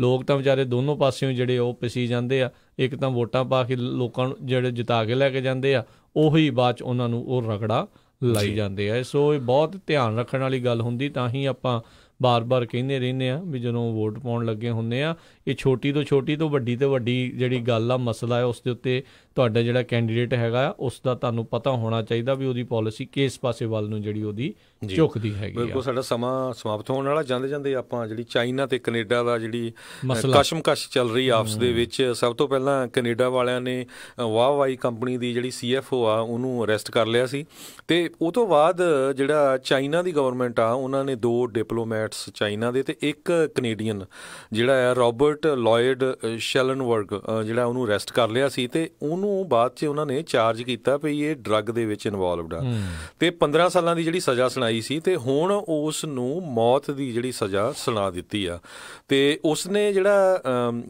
ਕੈਨੇਡੀਅਨ ਰੋਬਰਟ ਆ ਉਸਨੇ ਕਿਹਾ ਵੀ ਨਾ ਤਾਂ ਮੈਂ ਡਰੱਗ ਕਦੇ ਵੇਚੀ ਆ ਨਾ ਖਾਧੀ ਆ, ਮੈਂ ਤਾਂ ਇੱਕ ਇਨੋਸੈਂਟ ਬੰਦਾ ਆ। ਸੋ ਇਸ ਸਜ਼ਾ ਤੋਂ ਬਾਅਦ ਜਿਹੜਾ ਕੈਨੇਡਾ ਅਤੇ ਜਿਹੜਾ ਚਾਈਨਾ ਆ ਉਹਦੇ ਵਿੱਚ ਜਿਹੜਾ ਰਿਲੇਸ਼ਨ ਆ, ਮੈਨੂੰ ਲੱਗਦਾ ਜਿਸ ਤਰ੍ਹਾਂ ਹੁਣ ਅਮਰੀਕਾ ਅਤੇ ਚਾਈਨਾ ਦਾ ਚੱਲ ਰਿਹਾ ਇਹਦੇ ਨਾਲੋਂ ਵੀ ਜਿਹੜਾ ਆ ਖਤਰਨਾਕ ਹੋਵੇਗਾ। ਇੱਕ ਚੀਜ਼ ਜਿਹੜੀ ਕੈਨੇਡਾ ਦੀ ਜ਼ਰੂਰ ਆ, ਜਦੋਂ ਹਿਊਮਨ ਰਾਈਟ ਜਾਂ ਹੋਰ ਕੋਈ ਮਸਲਾ ਹੁੰਦਾ ਹੈ ਤਾਂ ਫਿਰ ਉਹ ਪਰਵਾਹ ਨਹੀਂ ਕਰਦੇ, ਉਹ ਸਖਤ ਜਿਹੜਾ ਸਟੈਂਡ ਆ ਉਹ ਲੈ ਜਾਂਦੇ ਆ। ਚਾਹੇ ਆਪਾਂ ਸਾਊਦੀ ਅਰੇਬੀਆ ਦੇ ਖਿਲਾਫ ਵੀ ਜਿਹੜਾ ਆ ਉਹ ਦੇਖਿਆ ਸੀ, ਪਰ ਚਾਈਨਾ ਦਾ ਕਿਉਂਕਿ ਮੋਨੋਪਲੀ ਬੜੀ ਆ ਮੈਨੂਫੈਕਚਰਿੰਗ ਦੇ ਉੱਤੇ, ਸਮਾਨ ਜਗ੍ਹਾ ਦੇ ਉੱਤੇ ਬਣਾ ਕੇ ਜਿਹੜਾ ਆ ਉਹ ਸਿੱਟਦੇ ਬਹੁਤ ਆ। ਸੋ ਇਹ ਵੀ ਦੇਖਣ ਵਾਲੀ ਗੱਲ ਰਹੂਗੀ ਵੀ ਕਿੱਦਾਂ ਉੱਥੇ ਇਸ ਗੱਲ ਨੂੰ ਲਿਆ ਜਿਹੜਾ ਜਾਊਗਾ। ਚਾਈਨਾ ਨੇ ਅੱਜ ਕਹਿੰਦੇ ਹੋਰ ਮੁਲਕਾਂ ਨੂੰ ਗੱਲ ਆਖੀ ਆ ਵੀ ਜਿਹੜੀ ਵਾਹਵਾਈ ਕੰਪਨੀ ਹੈਗੀ ਆ ਉਸ ਦੇ ਖਿਲਾਫ ਜਿਹੜੀਆਂ ਤੁਸੀਂ ਫੈਬਰੀਕੇਸ਼ਨਸ ਗੱਲਾਂ ਬਣਾ ਕੇ ਜਿਹੜੀਆਂ ਉਹ ਕਰ ਰਹੇ ਹੋ, ਪੇਸ਼ ਕਰ ਰਹੇ ਹੋ, ਉਸ ਨੂੰ ਬੰਦ ਕੀਤਾ ਜਾਵੇ। ਸੋ ਵਾਹਵਾਈ ਦੀ ਜਿਹੜੀ ਫਾਈਨੈਂਸ਼ੀਅਲ ਜਿਹੜੀ ਆਫਿਸਰ ਸੀਗੀ, ਜਿਹੜੀ ਕਿ ਉਸ ਮਾਲਕ ਦੀ ਕੁੜੀ ਵੀ ਆ ਉਸ ਕੰਪਨੀ ਦੀ, ਉਸ ਨੂੰ ਅਮਰੀਕਾ ਮਾਫੀ ਚਾਹੁੰਦਾ ਉਹਨੂੰ ਕੈਨੇਡਾ ਵਾਲਿਆਂ ਨੇ ਜਿਹੜਾ ਉਹ ਫੜਿਆ ਵੀ ਸੀਗਾ, ਬਾਅਦ 'ਚ ਛੱਡ ਵੀ ਦਿੱਤਾ ਸੀਗਾ। ਉਹ ਸੋ ਬੜਾ ਕੁਛ ਜਿਹੜਾ ਉੱਥੇ ਚੱਲ ਰਿਹਾ। ਤੁਸੀਂ ਇਹ ਦੇਖੋ ਵੀ ਇਹਨਾਂ ਦੀਆਂ ਪੋਕਟਸ ਕਿੰਨੀਆਂ ਡੀਪ ਨੇ, ਕਿੱਥੇ ਜਿਹੜੇ ਚਾਈਨਾ ਤੱਕ ਜਿਹੜੇ ਵਾਹਵਾਈ ਵਾਲੇ ਜਿਹੜੇ ਇਸ ਟਾਈਮ ਫੈਲੇ ਹੋਏ ਆ। ਸੋ ਪੂਰੀ ਸਰਪ੍ਰਸਤੀ ਇੱਕ ਹਿਸਾਬ ਦੇ ਨਾਲ ਚਾਈਨਾ ਦੇ ਸਰਕਾਰ ਦੀ ਜਿਹੜੀ ਇਹਨਾਂ ਨੂੰ ਪ੍ਰਾਪਤ ਆ, ਅਤੇ ਇਸ ਟਾਈਮ ਆਪਣਾ ਜਿਹੜੇ ਇਹਨਾਂ ਦੇ ਸਾਰੇ ਹੱਥ ਅਤੇ ਉਂਗਲਾਂ ਨਹੀਂ, ਉਹ ਪੂਰੇ ਦੇ ਪੂਰੇ ਘਿਓ ਦੇ ਵਿੱਚ ਉੱਥੇ ਜਿਹੜੇ ਬੈਠੇ ਨੇ, ਪਰ ਹੌਲੀ ਇਹਨਾਂ ਦੀਆਂ ਗੱਲਾਂ ਸਾਰੇ ਮੁਲਕ ਜਿਹੜੇ ਆ ਉਹ ਜਾਣਨ ਲੱਗੇ ਹੋਏ ਨੇ ਜੀ। ਸੋ ਸਮਾਂ ਜਿਹੜਾ ਆਪਣੇ ਅੱਜ ਦੇ ਪ੍ਰੋਗਰਾਮ ਦਾ ਹੁਣ ਇੱਥੇ ਹੀ ਸਮਾਪਤ ਹੈ। ਮਿਲਾਂਗੇ ਆਪਾਂ ਆਪਣੇ ਸਾਰੇ ਸਰੋਤਿਆਂ ਨੂੰ ਜਿਹੜਾ ਉਹ ਅਗਲੀ ਵਾਰ। ਉਦੋਂ ਤੱਕ ਲਈ ਮੈਨੂੰ ਰਾਜਕਨਵੀਰ ਸਿੰਘ, ਮੈਨੂੰ ਹਰਜੋਤ ਸਿੰਘ ਖਾਲਸਾ ਨੂੰ ਇਜਾਜ਼ਤ ਦਿਓ। ਸਾਡੇ ਦੋਨਾਂ ਵੱਲੋਂ ਪਿਆਰ ਭਰੀ ਨਿੱਘੀ ਸਤਿ ਸ੍ਰੀ ਅਕਾਲ। ਜਿਉਂਦੇ ਵਾਸਤੇ ਰਹੋ, ਹੱਸਦੇ ਖੇਲਦੇ ਰਹੋ, ਸੁਣਦੇ ਰਹੋ ਪੰਜਾਬੀ ਰੇਡੀਓ USA।